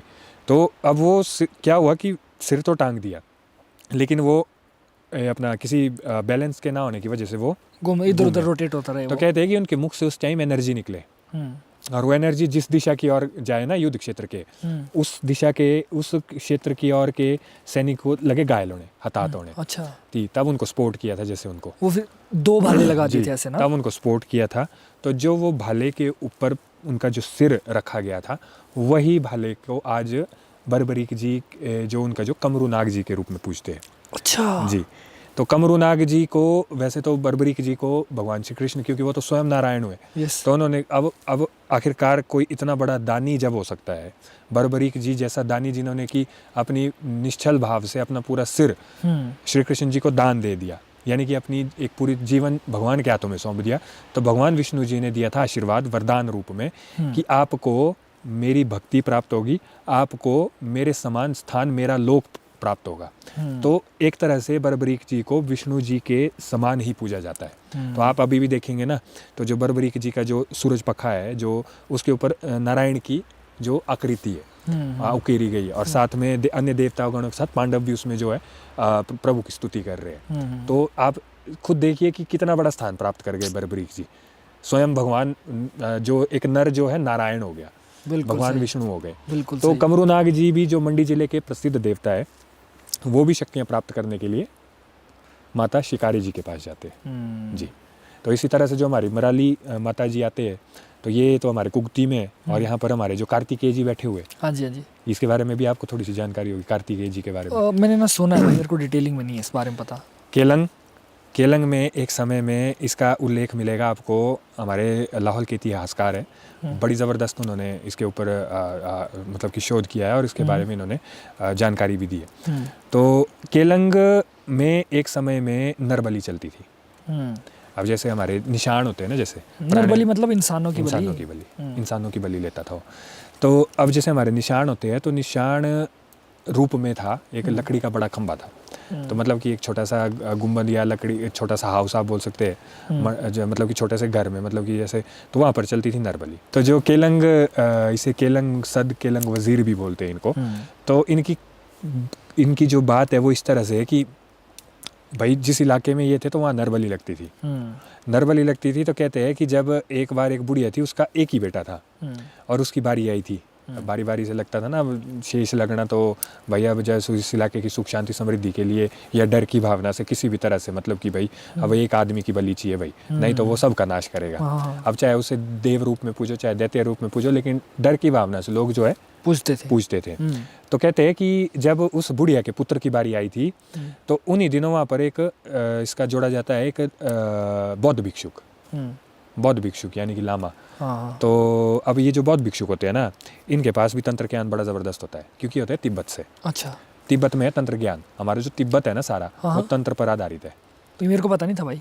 हमारा जो तिब्बत है ये माँ तारा, ये जो 10 महाविद्याओं की मैं आपके बात की थी ना आज, इन 10 महाविद्याओं में से कोई माँ तारा, और बहुत ही ज़बरदस्त पावर है ये तंत्र के रूप में। तो जो पूरा तिब्बत है ना, ये तारा को पूजता है। अच्छा। माँ तारा को पूजता है ये। और तंत्र ज्ञान इनको ठीक था, तो लामा अब एक तंत्र शक्ति से दूसरी तंत्र शक्ति ही भिड़ सकती है। तो लामा ने क्या किया कि क्यों देते हो बलि। अब ये इसे कुछ बौद्ध धर्म के प्रचार प्रसार से जोड़ के भी देखते हैं। खैर ये तो चलो अब ये तो शोध की बातें हैं। तो जो मैं आपको बता रहा हूँ उसमें क्या होता है कि जो लामा हुए इन्होंने क्या किया कि मैं आपको छुटकारा दिलाऊंगा इससे। ये इस तरह से इसकी जो बात शुरू होती है।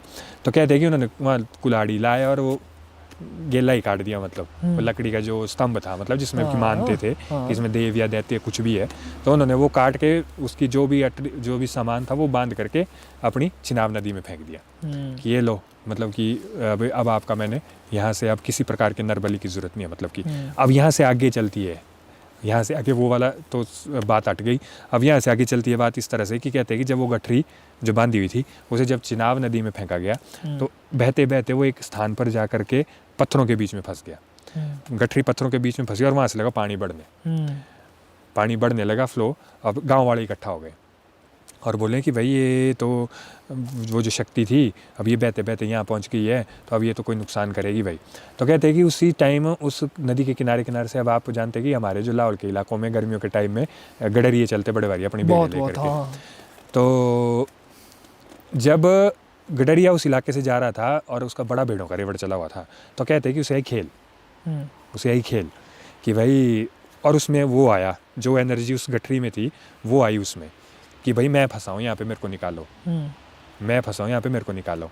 और वो उस गडरिए ने क्या किया कि जैसे उसको खेल भी आई हुई थी ना, और वो पानी में कूद करके उसने वो गठरी निकाल ली। वो गठरी निकाली उसने, गठरी निकाली और गठरी निकाल करके वो नदी के किनारे हो गया और पानी का फ्लो नॉर्मल हो गया। पानी का फ्लो नॉर्मल हुआ और गठरी लेकर के जब वो साइड में आया तो कहते हैं कि उसे फिर से खेल आई। अच्छा, कि भैया अब मैं यहाँ नहीं रहना चाहता, मेरे को ले चलो, मैंने यहाँ से चले जाना भाई, मैं यहाँ से बाहर निकल जाऊँगा। तो कहते हैं कि भाई अब तेरे को किस में ले जाना। तो बोलता है कि जो तुम्हारे भेड़ों के रेवड़ में सबसे बड़ा लॉर्ड, मतलब कि सबसे बड़ी भेड़ जो सबसे बड़ी जो मुखिया होती है लॉर्ड, हाँ बिल्कुल ऐसे जो बिल्कुल जो रोल की जो हमारे जो सींग वाले होते हैं ना, जो बड़ा मतलब कि बड़े मेढ़ा बोलते हैं जिसको, तो भाई जो सबसे बड़ा लॉर्ड है उसके सर में बांध दो मेरे को। तो वो जो गठरी थी ना, तो जो उसकी उसमें जो भेड़ों के रेवड़ में जो सबसे बड़ा जो था ना जो लॉर्ड, उसके सर पे बांधे, उसको बीचों बीच बांधा, जैसे दो सींगों के बीच में बांध दिया। और कहते हैं कि जैसे ही उस लॉर्ड के सींगों में उस गट्ठे को बांधा गया ना, लॉर्ड में आ गई एनर्जी जी, और वो भाग गई। अच्छा, भागता गया। अब आज हमारे मणिमहेश यात्रा जब होती है ना, मणिमहेश यात्रा कुगती दर्रे से होकर के जाते हैं कई श्रद्धालु पैदल। तो उसका वो काफिला जो भेड़ का था वो भी वहीं से गुजरना था। तो कहते हैं कि वो भागते कुगती होकर के हमारे जो प्लेन मैदानी इलाके में पहुंचा और वहां पर जा करके वो भेड़ होगी शांत, वो लॉर्ड हो गया शांत। फिर आई उसको गडरिए को खेल फिर से कि मैं चुनूंगा ये जगह, भाई मैंने रहना यहाँ, वहाँ था शिव मंदिर, और उसने बोला ये है मेरे पिता की भूमि, क्योंकि मणिमहेश आप जानते हैं तो उसी इलाके से, अब ये इलाका हमारा सारा शिव से समर्पित है, शिव से जुड़ा हुआ है। तो वो बोलते हैं कि मैं रहूँगा अपने पिता की छत्र छाया में। तब से वहाँ पे स्थापित हुए वो कार्तिकेय के रूप में। तो इसकी एक छोटी सी एक बड़ी जो लाहुली और चंबा की लैंग्वेज में एक मिक्स जैसा सॉन्ग भी आता है कि ओहो मेरे लौड़ा मन कांगड़ा रे देशा, सॉरी जोगी आरे देशा, मतलब मेरा मन जम गया वही योगियों के देश में। तो आज है वहाँ पर हमारे कुगती में जो बोलते हैं इनका कार्तिकेय जी का मंदिर, और इनको केलंग सद बोलते हैं, केलंग वजीर। केलंग वजीर मतलब नाम वो रहा, लेकिन वहाँ खुद ये हमारे कार्तिकेय जी के रूप में स्थापित। हमारा लाहौल साइड ना एक ये स्टोरी हमारी कंप्लीट होगी कि रही बच्ची है इसमें इतना ही है कि आज बहुत बड़े लेवल पे इनका वहाँ मेला भी लगता है, और इनके बनते हैं चेले, जैसे हमारे गुर होते हैं ना, इनके चेले एक देवता का गुर होता है, इनके होते हैं चेले। चेले होते हैं, वो चेला जो इनका निकलेगा ना, और ना सिर्फ वो सिर्फ लाहौल का या कांगड़ा या ऐसे मतलब आसपास के इलाके का, वो होता है देश के किसी भी कोने से हो सकता है वो। और जो इनका चेला निकलेगा ना, लाल टोपी धारण करेगा वो, लाल टोपी काला डोरा, और उसको आगे खेल बड़ी जबरदस्त। इतनी डिटेलिंग कैसे याद रहती है आपको? दूसरी बार पूछ गया मैं। आपको कुछ नहीं है, पढ़ो, अपने पढ़ा नहीं जाता पढ़ो भाई। और किताब नहीं पढ़ी जाती जो बस। चेले होते हैं ना, वो होते हैं वहाँ पर सैकड़ों की संख्या में इकट्ठे। अच्छा। स्पेशल मेला लगता है, ऐसे सावन के आसपास ही इनका आता है, और मतलब कि बड़ी ज़बरदस्त इनको मतलब कि। और वहाँ होती है जो देवता जी का मंदिर है ना, जो कार्तिकेय जी का, केलंग वजीर का, एक सॉन्ग है, यूट्यूब पे भी मिलेगा आपको। उन्होंने सॉन्ग बड़ी ज़बरदस्त, मतलब इसमें उन्होंने पूरा बताया हुआ अपनी भाषा में कि भाई केलंग सद की पूरी स्टोरी, और कैसे ये आए, कैसे ये यहाँ स्थापित हुए। मतलब एक बड़े मीठे तरीके से वो सॉन्ग तैयार किया हुआ है, कुगतीरी धारा। यूट्यूब पे अगर, वैसे तो जो केलंग वजीर जी के जो भक्त होंगे, वो अगर इस चीज़ को मेरे से तो बहुत अच्छी तरह से जानते हैं वो, तो यूट्यूब पे ये सॉन्ग है कुगतीरी धारा, और बड़ा ज़बरदस्त है। भाषा थोड़ी थोड़ी समझ आती है, मैंने इसे काफ़ी बार सुना, बहुत ज़बरदस्त म्यूज़िक है ये। तो इसमें है कि भाई मेरा मन जम गया, मैं आया लॉर्ड की सर पे बैठ करके। अच्छा। और मैं जमा यहाँ योगियों के देश में अपने पिता के साथ बैठा मैं आकर के। और केलंग सद केलंग वजीर मंदिर है इनका, अंदर इनकी मुखाकृति भी है, मूर्ति भी है, और शांगड़ जो हमारे जो देवताओं के पास लगती है, जो शांगड़, वो यहाँ है किलो बाहर के शांगड़। और जब इनके चेलों को खेल आती है ना, तब देखना शांगड़े हवा में कैसे उड़ाते हो। ऐसे तो आम में तो उठा के तो बताओ ना आप, लेकिन ऐसा है कि जब खेल आती है ना इनकी, और इनकी छड़ी निकलती है उस टाइम मंदिर से बाहर दर्शन के लिए, और जब वो छड़ी निकलती है ना, वो नज़ारा ही ज़बरदस्त होता है, क्योंकि उस टाइम जितने भी इनके चेले होंगे ना, वो उभरेंगे एक साथ उभरेंगे वो।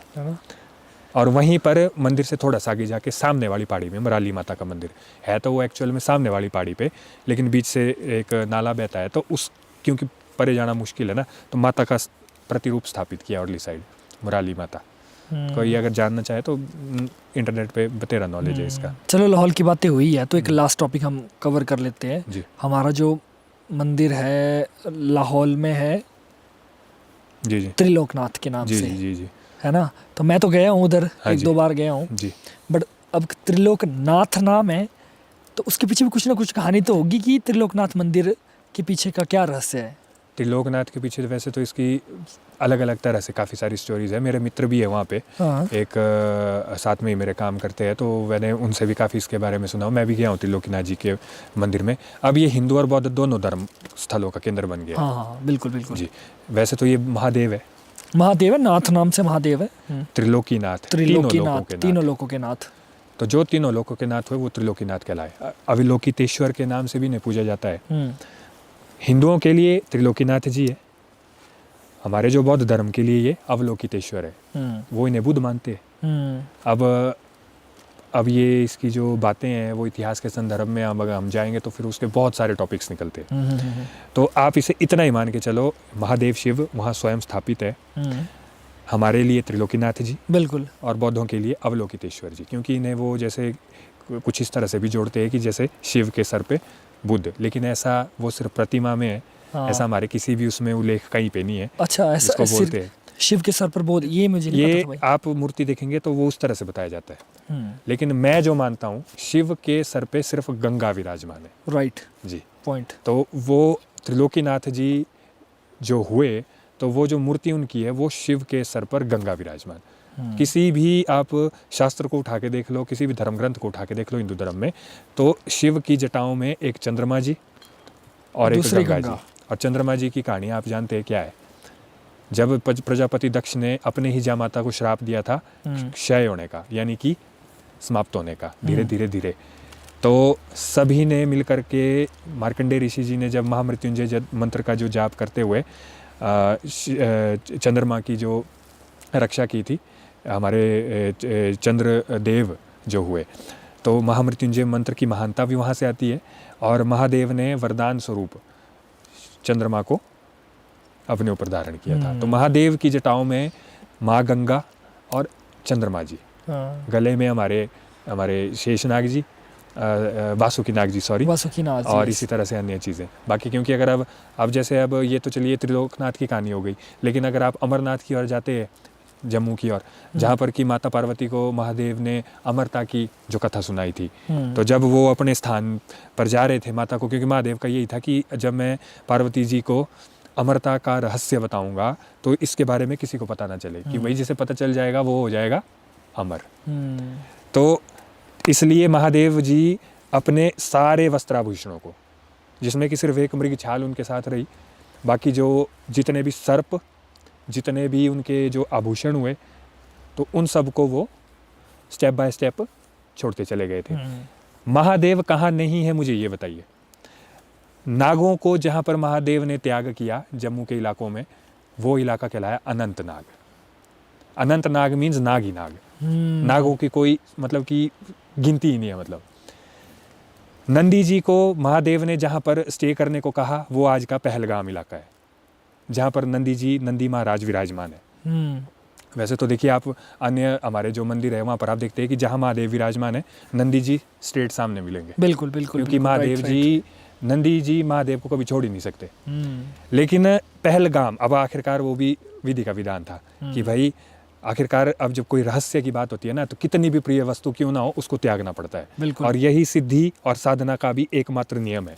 आप तभी सिद्ध होंगे, साधना के मार्ग में तभी सफल होंगे, जब प्रिय से प्रियतम वस्तु को आप त्याग करेंगे। नंदी जी भी देखिए वचन के पक्के कि चलिए मेरे महादेव मुझे एक प्रकार से आदेश करते हैं तो मैं इनका पालन करूंगा। पहलगाम में नंदी जी बैठे हैं, उससे ठीक 10 किलोमीटर आगे आप जाएंगे अमरनाथ गुफा के रास्ते में, तो शेषनाग जी हिलाती है, और वहाँ पर अपने इसके नाग को महादेव ने जो है त्याग किया था, मतलब उन्हें वहाँ पर रहने की अनुमति दी थी। और कहते हैं कि वहाँ शेषनाग जी आज भी दिखते जी, आज भी दिखते हैं वहाँ पे शेषनाग जी। ये एक झील भी, इसके बारे में जो वहाँ के निवासी है रहने वाले, तो वो बोलते हैं कि इस झील को कोई पार नहीं कर सकता भाई। अच्छा जी, क्योंकि वहाँ पर शेषनाग जी की आकृति अभी भी दिखाई देती है। और अमरनाथ में तो फिर आप जानते ही है माँ पार्वती और महादेव जी। और सेम वे में जो हमारी मानसरोवर झील आती है, जहाँ से हमारे जो बाणासुर जो राक्षस ताल से तपस्या करके आज की जो हमारी सतलुज है ना, ये सतलुज को बाणासुर लाया है। और ये इतिहास में, मैं कुछ ऐसा आपको नहीं बोल रहा हूँ जो कि भाई मैंने कुछ सुना और मैंने बोल दिया। वो आपको बाणासुर आकर के बैठ गया सराण में, राक्षस ताल में उसने तपस्या की महादेव की, और अपने साथ साथ पीछे पीछे वो सतलुज को ले आया। और कितनी बड़ी सतलुज आज हमारी तिब्बत से होते हुए हमारे हिमाचल से प्रवेश करती हुई पंजाब में जाकर के पाकिस्तान की ओर मिलती है। तो देखिए फिर कितनी मतलब की महानता है एक महादेव शिव से। भाई महादेव मतलब महादेव, देवों के देव महादेव, देवों के देव महादेव है ना। महादेव को ना मतलब देखो हम तो मानते ही मानते हैं जी, और जैसे होता है ना सेलिब्रिटी के फैंस होते हैं जी। भाई मैंने ये बड़ा देखा है कि हमारी कंट्री से बाहर के जो लोग हैं, ब्रिटिश है, कोई अपने और भी कुछ भी है, कोई भी है, तो ना इतने फ़ैन है ना महादेव के, बस भोलेनाथ भोलेनाथ भोलेनाथ। तो भाई मतलब महादेव तो सर्वोत्तम है। मैक्सिमम जो आजकल के कलयुग के हिसाब से बात करें तो अच्छे भक्त भी, ऐसी बात नहीं है। कोई भक्त बुरा ना माने। भक्ति अपने अपने लेवल की, अपने अपने लेवल की है। भक्ति अपने अपने लेवल की होती है। हम किसी की भक्ति की तुलना किसी से नहीं कर सकते। पर जो मॉडर्निटी में जब हम चले जाते हैं तो मैक्सिमम चलते हैं चिलम को लेकर के, गांजा वगैरह या इस तरह से। महादेव सिर्फ ये नहीं थे, हलाहल विष पीने वाले भी महादेव थे, कष्टों को हरने वाले और त्याग करने वाले। मतलब मुझे कुछ नहीं चाहिए, मुझे कुछ नहीं चाहिए, जो है सब इस सृष्टि का है, इस संसार का है। सीधी जो पार ना पा सके, जिससे कोई पार ना पा सके, वो महादेव। नारायण और ब्रह्मा जी जिससे पार ना पा सके, जिस अग्निस्तंभ को पार नहीं कर सके, वो महादेव। और हम तो सौभाग्य प्राप्त है। चलिए हमारे प्रभु की कृपा हम सभी हिमाचल वासियों पे। चलिए वैसे तो ये सभी पूरी सृष्टि के लिए, बहुत हिंदू सभ्यता के लिए बहुत महान बात है कि हम महादेव शिव का जो है अनुकरण करते हैं, उनको पूजते हैं। और दूसरा हम अपने आप को इतना लकी फील मानते हैं कि भाई हम महादेव के गढ़ में रह रहे। इससे ज़्यादा हमें और क्या चाहिए।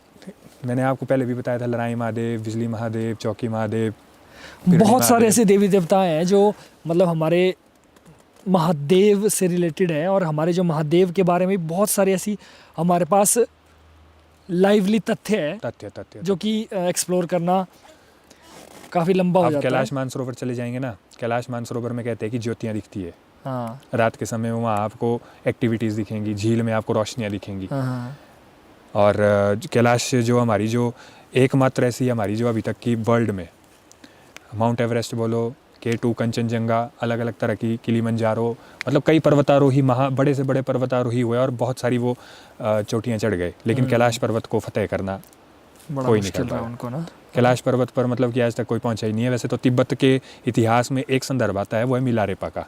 ये भी बड़ा ज़बरदस्त तंत्र योगी हुए ये कहते हैं कि इन्होंने कैलाश पे चढ़े थे ये। अच्छा। और पर वो है पूरे इतिहास में सिर्फ एक ही मिलारेपा, सिर्फ मिलारेपा। और ये भी बड़े ज़बरदस्त हुए थे। कहाँ वो प्रतिशोध की भावना से तंत्र ज्ञान सीखता है और बाद में वो एक सिद्ध योगी बन जाता है। हाँ। मिलारेपा। एक Archimedes चीज़ चलिए मैं अब आपके इस माध्यम से मैं बोल ही देता हूँ। कई भाई बंधु ऐसे यूट्यूब पे भी मिले जो समस्याओं से पीड़ित थे, हाँ हाँ ऐसे मिले कई, मिले कांटेक्ट बिल्कुल। भी किया उन्होंने मुझे। हाँ। अगर वो इस समय मेरी पॉडकास्ट देख रहे होंगे तो मैं आशा करता हूँ कि आप सभी अच्छे होंगे। समस्याएं तो देखिए ज़िंदगी में आती जाती रहती है, बिल्कुल बिल्कुल। लेकिन ये मैं आपके इस पॉडकास्ट के माध्यम से सभी के साथ ये कहता हूँ, देखिए भूत प्रेत नर पिशाच योगी, ये डाकिनी शाकिनी चुड़ैल, जो भी जैसी भी चीज़ें हैं, किसी के लिए ये मजाक है। क्यों? क्योंकि उनके साथ बीती नहीं। बिल्कुल। चलिए भगवान करे बीते भी ना, बिल्कुल। लेकिन ऐसा है कि हमारे पास कई ऐसे, ये सिर्फ यहाँ हिमाचल की के लिए बात नहीं हो रही है, ये है पूरे भारत की बात है। और खुद वो कमेंट करके कोई पंजाब से, कोई जालंधर से, कोई मध्य प्रदेश से, कोई इवन कांगड़ा से, सिंगापुर, खुद वो कमेंट करके बोल रहे हैं कि भाई आपका पॉडकास्ट देख रहे हैं, हमें बड़े देवता के बारे में पता चल रहा है, हमें किसी चुड़ैल के बारे में पता चल रहा है, हमें किसी भूत बाधा के बारे में पता चल रही है। तो देखो सर, सबसे पहले तो ऐसी समस्याएं किसी के साथ ना हो, लेकिन ऐसा है कि कोई अगर जूझ रहा हो ना, मैं आप सभी के लिए मैं सब इतना ही बोलना चाहूँगा कि अपने ईश्वर पर भरोसा रखें। आप किसी को भी पूजें, महादेव को पूजें, नारायण को पूजें, आदि शक्ति को पूजें, लेकिन इतना है कि भरोसा रखें। क्योंकि एक चीज़ ना, मैंने एक चीज़ ये नोटिस की कि जिन जिन से मेरी बात हुई उन्होंने इतना बोला कि हम नहीं करते अपने घर पे पूजा। पूजा करना एक दिखावा, ढोंग, आडंबर नहीं है, ये एक वैज्ञानिक कारण है, इसका भी एक फैक्ट है, एक रीज़न होता है इसका। पॉइंट। हमारे जो सियाने होते थे ना, घर के भीतर बोलते थे सौंजोली दीवा जरूर उबकाइत। बिल्कुल। आज वो रह गया सीमित होकर के कि न्यारा मीना वाला तैब उबकाना दीवा। भाग दौड़ है, मॉडर्न हो गए, घर से बाहर रहते हैं, पूजा पाठ करते, चलिए ये दूसरी बातें हैं, लेकिन ऐसा है घर के भीतर इंसान है, हमें रोशनी के लिए बल्ब की ज़रूरत होती है। हमारे जो देवी देवता होते हैं ना, इनको दीपक के रोशनी की ज़रूरत होती है। दीपक का रोशनी में इतनी एनर्जी होती है ना, कई नेगेटिविटियाँ पीछे। तो जो भी भाई बंधु जिस भी तरह की समस्या से जूझ रहे हो ना, अपने जो इष्ट है ना, उनका ज़रूर स्मरण करें। क्योंकि मारे देव बार्थन बोला सी औख दिरे कुल्लुन बोला सी, अगर आप अपनी समस्या के लिए किसी देवता के पास जाते हैं कि भाई देव मुझे हो रही है समस्या, किसी ने मेरे पे कुछ कर दिया है, किसी ने मुझे कोई काला जादू कर दिया है, किसी ने मेरे ऊपर कोई प्रेत छोड़ दिया है, दूत छोड़ दिया है, तो देव अब वो तो चलो वैसे पर्सनली किसी को पता नहीं होता ये, लेकिन वो जब किसी के पास जाते हैं ना, तो देवता बताते हैं कि तेरे साथ ऐसी ऐसी घटना हुई है। लेकिन मेन बात ऐसी है कि हर देव ये ज़रूर बोलते हैं कि मेरे को क्यों आए हो, तुम्हारे घर में खुद बैठा हुआ, तुम उसको पूछो पहले। और सच्ची बात ये होती है कि वो अपने घर के लोगों को भूल चुके होते हैं, अपने पुरखों को, अपने पितरों को, अपने इष्ट को वो भूल चुके होते हैं। बिल्कुल, बिल्कुल, और वो बस वो अब कि यहाँ पर शिव जी यहाँ बैठे हुए हैं, माता आदि शक्ति यहाँ बैठी हुई है, या नारायण जी यहाँ बैठे हुए, या ये मैंने किसी से सुना है, हमारा पॉडकास्ट देख लिया किसी ने तो उनको पता होगा। मैं सभी से ये रिक्वेस्ट करता हूँ हाथ जोड़ के, आपके और इसके बारे में पता करो कि आपके कई अब होते हैं ना, भूल जाते हैं, नहीं पता होता है, छोड़ देते तो हैं पता ही नहीं चीज़ों होता है। को। लेकिन जब हमारी सभ्यता है, हमारे पुरखे पूजते आए शुरू से, बस किसी भागदौड़ की वजह से या किसी अनिष्ट की वजह से चीज़ों को त्याग देना ये ठीक नहीं है। अपने घर के पितरों को, अपने घर के इष्ट को अगर आप पकड़ेंगे ना, मैं बोलता हूँ समस्याएं एक एक एक करके आपके दरवाजे से बाहर निकलती चली जाएगी। और एक चीज़ और बताता हूँ, देव दोष उतना हानिकारक नहीं होता जितना हानिकारक पितृदोष होता है। पॉइंट। अमावस्या के 16 दिनों के श्राद्ध बिना रीज़न के नहीं मनाए जाते। उसके पीछे भी तथ्य होते हैं, फैक्ट होते हैं। वो इसलिए कि अगर आप साल के 360 दिनों में, साल के 350 दिनों में अगर आप नहीं करते पूजा पाठ, नहीं अपने पितरों के बारे में जानते, देवी देवताओं के बारे में जानते, आपको 16 दिन दिए जाते हैं, एटलीस्ट 16 दिन दिए जाते हैं आपको श्राद्ध तर्पण करो। क्यों? क्योंकि भाई आपने वो तिथियां अगर भूल चुके होते हैं तो पंडित के पास आप जाएंगे, पंडित जी आपसे डायरेक्ट पूछेंगे कि किस महीने की कौन सी तारीख को आपके किसी फलाने की डेथ हुई थी। तो वो क्या करते हैं कि उस साल के तारीख के महीने को निकाल करके उसकी तिथि निकालते हैं और वो 16 दिनों में वो तिथियाँ आती है। वो तिथियों को निकाल करके फिर वो बताते हैं कि इस फलाने महीने के साल के महीने की इस तारीख को आपके जो बुज़ुर्ग जो भी आपकी चलो अकाल मृत्यु मरे हो या जैसे भी रहे हो, तो उस तिथि के दिन आपका श्राद्ध करवाया जाता है। फिर वो 16 दिन कोई कोरी कल्पनाएं नहीं है, वो बिल्कुल हमारे शास्त्रों में वर्णित है उस चीज़ को लेकर के। और इन 16 दिनों में से सबसे अंतिम सर्वपितृ अमावस्या, सर्वपितृ श्राद्ध जिसको बोलते हैं। सर्वपितृ मीन्स जिसे तिथि ज्ञात ना हो, जो किसी बीमारी से मरा हो, जो किसी अकाल दुर्घटना में मरा हो, सर्पदोष से मरा हो, आत्महत्या सुसाइड करके मरा हो या किसी भी तरह की दुर्घटना में मरा हो, उसके लिए होती है सर्वपितृ अमावस्या। अमावस्या के दिन होती है ये, तो उसके लिए वो सर्वपितृ श्राद्ध किया जाता है, यानी कि जिसे तिथि का ज्ञात ना हो। वैसे तो चलो तिथि के हिसाब से अगर पितरों का श्राद्ध किया जाए तो वो होता है सर्वफलदायी, लेकिन नहीं पता है तो सर्वपितृ श्राद्ध, तो ये हमेशा याद रखना। और अगर चलिए आप श्राद्ध के पर्पज़ को या इसकी जो नई नॉलेज रहती है, हमारे सौर पंचांग में और चंद्र पंचांग में, चंद्र कैलेंडर में पूर्णिमा और अमावस्या ये साल महीने में हर बार जो 2-2 बार आती है। पूर्णिमा भी आएगी, 15 दिन बाद अमावस्या आएगी। जो हमारी अमावस्या होती है ना, वो पितरों को समर्पित होती है। ओके, उस दिन ही अपने पितरों को याद कर लो, क्यों नहीं आपके कष्ट हटेंगे। मैक्सिमम जोड़ दिया जाता है आजकल देवदोष। मेरे भाई, देवता किसी का नुकसान नहीं करते, बिल्कुल। पितरी आपको जरूर कष्ट पहुंचा सकते हैं। पितृ ऋण, मातृ ऋण, गुरु ऋण, ये बहुत बड़े ऋण होते हैं। मातृ ऋण यानी कि आप अपने मातृ पिता की सेवा करें जो आपके साक्षात है इस समय। गुरु ऋण यानी कि जो आपने विद्या ग्रहण की हुई है और जब अपनी विद्या कंप्लीट करते हैं, उस विद्या को कंप्लीट करने के बाद दक्षिणा में अपने गुरु को कुछ ना कुछ देना। और इसी प्रकार से जो हमारी पितृ ऋण होता है ना, पितृ मीन्स जो नहीं है, तो वो पितरों का श्राद्ध, पितरों की आराधना। वैसे मेरा तो ये मानना है कि अगर मैं आपको अपना पर्पस बता दूं, सिंपल सी बात है, बहुत ही खूबसूरत बात है। चंद्रमा है, 15 दिनों की इसकी कलाएँ होती है, 15 दिनों की इसकी कलाएँ होती है। 15 दिनों के हिसाब से आप पूजा करें। और वेदों में सबसे पहले जो हमारा वर्णन आया था तिथि एक को, वो था अग्नि। अब अगर इसमें मैं अगर थोड़ा सा बोल दूँ तिथि के हिसाब से, बोलो। तो तिथियों के हिसाब से हमारे पास जो पूजाएं चलती है ना, अगर आप उस हिसाब से भी पूजा करते हैं ना, मैं बोलता हूँ आपको किसी तरह की कभी कोई दिक्कत हो तो श्रद्धा होनी चाहिए, भक्ति भावना होनी चाहिए। सिंपल सी बात है। तिथि एक होती है हमारी अग्नि को समर्पित, तिथि 2 होती है हमारी ब्रह्मा जी को समर्पित, तिथि 3 होती है हमारी माता गौरी को समर्पित, माता पार्वती को समर्पित, तिथि 4 है गणेश जी को समर्पित, तिथि 5 नागों को। कोई नाग को पूजे, अगर आपके नाग की साधना नहीं करनी, आराधना नहीं करनी है, तो महादेव को पूजो, क्योंकि नाग स्वयं महादेव के भक्त है। बिल्कुल। तिथि 6 है हमारी षष्ठी, माँ षष्ठी, छठी का दूध। छठी का दूध सुना है? छठी का दूध सुना है? इसके पीछे क्या बात है? षष्ठी माता, कार्तिकेय की माँ, कार्तिकेय जी। छठी भाई, किसी का बेटा हो तो छठवें दिन उसके लिए पूजा आराधना की जाती है। छठी माता है ये, षष्ठी माता। षष्ठी माता कार्तिकेय स्कंद की माँ, माँ पार्वती, माता जी को समर्पित है ये, इसलिए छठी षष्ठी माता। सप्तमी हमारे भगवान सूर्य नारायण को समर्पित।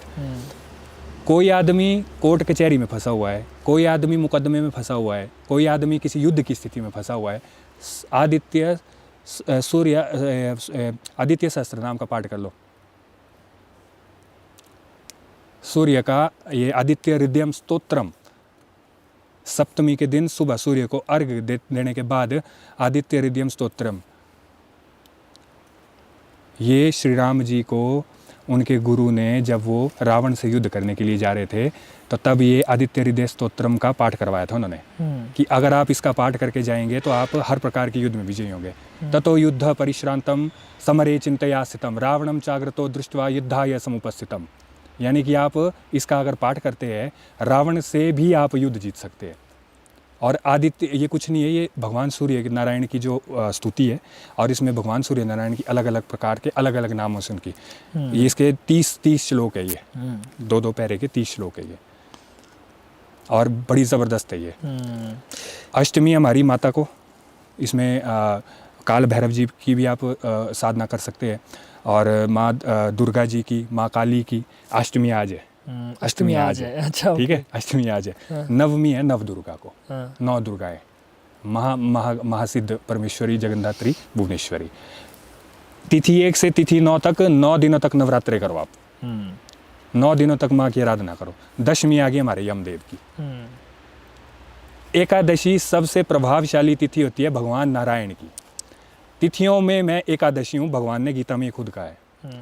नदियों में मैं गंगा हूँ, गाय में मैं कामधेनु हूँ, और पर्वतों में मैं सुमेरु हूँ। तिथियों में मैं एकादशी हूँ, और ऋतुओं में मैं अपना क्या बोलते हैं, बसंत हूँ। तो एकादशी जो हमारी है ना, एकादशी बहुत ज़बरदस्त तिथि है हमारी। विष्णु सहस्त्र नाम का पाठ करो, जूतों में भूत होंगे आपके। और द्वादशी सर्वदेव, विश्वदेव, ये नारायण जी का ही रूप है, जो विराट अवतार नहीं बताया था उन्होंने। त्रयोदशी चतुर्दशी महादेव को, शिवरात्रि हमारी इसी में पड़ती है, त्रयोदशी चतुर्दशी। पूर्णिमा में आप अपनी किसी भी आराध्य का करो, और अमावस्या मैंने आपको बता दिया पितृ। बिल्कुल। एकादशी का ऐसा रखना ध्यान है, जो हमारा जो एकादशी है ये बड़ी इफेक्टिव और पॉजिटिव होती है, पावरफुल होती है ये। इसमें भगवान विष्णु देव की आप आराधना करो। बस इतना है, अपने इष्ट को पकड़ो, मत भागो इधर उधर। मैं अभी भी बोल रहा हूँ, श्रद्धा से जाओ, दर्शन करो, ठीक है। श्रद्धा का कोई नुकसान नहीं है, बिल्कुल। लेकिन सबसे पहले अपने घर के अंदर देखो कि क्या है, तभी आपको शांति चैन मिलेगी। आश्रय सियाने देव बोला से आखिर है, यही तू से लड़ा पहले अपने घर आने। आप अपने घर में देखो पहले। आप अपने परिवारजनों से लड़ते हो, अपने परिवारजनों के बीच में द्वेष भाव है, बाहर क्या आप रिश्ते जोड़ोगे। तो सेम वे में अपने घर के देवी देवताओं के आराध्य के सामने, इष्ट के सामने, और फल आपको बाहर के देवी देवताओं से भी तभी मिलेगा। बिल्कुल। लास्ट में ना मेरा ना बस एक शॉर्ट सी बात ये है कि पॉडकास्ट को एंड करने से पहले बहुत सारे कमेंट आते हैं ओम बन्ना के नाम से, जी, है ना। राजस्थान से हमारे बड़े भारी फॉलोअर्स हैं, सब्सक्राइबर्स हैं, जो कि देखते हैं, हमारी वीडियोस देखते हैं, तो वो ओम बन्ना करके बड़ा ज़्यादा कमेंट करते हैं। तो ओम बन्ना कौन थे, कौन है, और इनकी क्या हिस्ट्री है, थोड़ा सा। ये स्टोरी निकली थी हमारी जो पिछली घोस्ट पॉडकास्ट में थी हमारी, जिसमें आपने भी बताया था कि रोड को वो डाइवर्ट कर दिया था। हाँ। भाई वो जाना कहीं से था, और बस अपना शॉर्ट से आपसे बता। उसमें ऐसा था कि ओम बन्ना जी आम आदमी थे, कुछ नहीं था, बस इनका एक्सीडेंट हो गया था बुलेट पे जाते हुए। अच्छा। और ये टकरा गए थे पेड़ से। ओके जी, और एक्सीडेंट हुआ इनका, और अकाल मृत्यु में रही है। आम इंसान थे, आम इंसान। और इसमें यही बात आती है जो मैंने घोस्ट पॉडकास्ट में भी आपसे बोली थी कि इच्छाएं क्या होती है इंसान की उस वक्त मरते वक्त। तो कहते हैं कि जब ये हुआ ना, डेथ हुई ना, इनकी अकाल मृत्यु हुई, तो इनको वही था कि अब मैं ऐसे मर रहा हूँ तो दूसरों के साथ ऐसा ना हो। तो कहते हैं कि जिस पैच पे इनका एक्सीडेंट हुआ था ना, कई किलोमीटर के दायरे में इनकी रूह दिखती है। अच्छा। कई किलोमीटर के दायरे में इनकी रूह दिखती है, और बाकायदा आद से होते होते रोके इन्होंने। मतलब किसी भी मैसेज, कोई भी, मतलब कि ऐसी कोई एक्टिविटी हो जाएगी बंदे के साथ कि बंदा पहले ही चित्त हो जाएगा। और वहाँ पर इनका मंदिर है, वो बुलेट है बल्कि। अच्छा। वो बुलेट है, उसका जैसे स्तंभ, मतलब जैसे एक बड़ा पिलर बनाया हुआ, और उसके ऊपर वो बुलेट है, और उसकी पूजा होती है। हाँ, मतलब देखो, इंसान को भगवान का रूप बनाया है ना, जब वो हेल्प कर रहे हैं। हाँ। तो मैंने क्या बोला आपको, भूत प्रेत ये भी देव रूप पा जाते हैं जब ये किसी का काम बना दें, किसी की मदद कर दें। बड़ा देव है तो चलो एनर्जी, लेकिन लोग डर की भावना से पूछते हैं, देव मानते हैं। देव क्यों मानते हैं भाई? अगर इसको साधा तो घर भरेगा, अगर नहीं तो खजल करेगा। बिल्कुल ये है, और वो उसी वे में वो लोगों की हेल्प कर रहे हैं, अच्छा काम कर रहे हैं, तो वो उन्हें देव तुल्य है। मैं ज़रूर कभी अगर मौका मिलेगा लाइफ में तो मैं ज़रूर, चलो हम तो सभी विजिट करना चाहूँगा।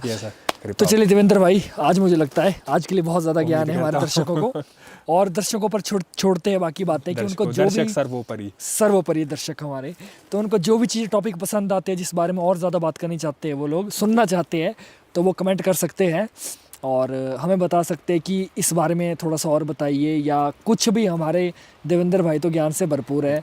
मैं ऐसा कुछ नहीं है, प्लीज़ ऐसा मत बोलो। अब मैं ऐसा देखो, पता क्या है यार भाई, हम लोग जो है, हम रहे थे बैक बेंचर्स, तो किताबें तो हमारे मैं भी बैक बेंचर हूँ, लेकिन आपका इंटरेस्ट किताबों में था ना। चलिए है ना, बट बहुत अच्छा नॉलेज है, और मैं चाहता हूँ कि आप भी हमारे देवेंद्र भाई को बहुत ज़्यादा प्यार दें। देवेंद्र भाई की इंस्टा आईडी बन चुकी है, मैं आपको बता दूं। इन्होंने बनवाई है कि बनाओ। तो बन चुकी है, पहले शायद नहीं थी 1-2 पॉडकास्ट में, लेकिन बन चुकी है। तो आप जाके अपना फॉलो कर सकते हैं और मैसेज भी कर सकते हैं। तो और यूट्यूब के भी हमारी पॉडकास्ट में हमेशा यूट्यूब के लिंक होते हैं तो हमारे भाई की यूट्यूब के चैनल के लिंक भी हमारी डिस्क्रिप्शन में रहेंगे, हमारे देवेंद्र भाई के। तो जाइए आप देखिए, भाई के यूट्यूब चैनल को भी सब्सक्राइब कीजिए और उनको इंस्टाग्राम पर भी फॉलो कीजिए। लास्ट में कुछ बोलना चाहते हैं? श्री राम मंदिर बनने पर पूरे देशवासियों को बहुत बहुत शुभकामनाएं। आप सभी को जय श्री राम, हर हर महादेव, जय माता दी। जय माता दी। तो चलिए तब तक देखते रहिए द लिमिटलेस टॉक। और हमने एक नया यूट्यूब चैनल बनाया है TLT क्लिप्स के नाम से, क्योंकि उसमें लोग क्या कहते हैं कि यार एक घंटे की वीडियो बड़ी लंबी हो जाती है, तो हमको ना शॉर्ट में थोड़ा सा ना टॉपिक को बड़ा क्लियर समझना है। तो आप सबके लिए 10 से 15 मिनट 5 मिनट ऐसी वीडियोस हम TLT क्लिप्स पर डालते हैं। तो यार उस चैनल पर भी जाओ और उस चैनल को भी सब्सक्राइब करो और हमें सपोर्ट करो, बहुत ज़्यादा प्यार दो। आपका सपोर्ट मिलता है, कमेंट आते हैं, लाइक्स आते हैं, शेयरिंग आती है, तो यही हमारी मोटिवेशन है ना, और क्या है ना। तो चलिए तब तक के लिए देखते रहिए the limitless talk powered by the smile resort, your dream destination के इस एपिसोड को बहुत ज़्यादा प्यार दीजिए और देखते रहिए द लिमिटलेस टॉक। जय भोलेनाथ।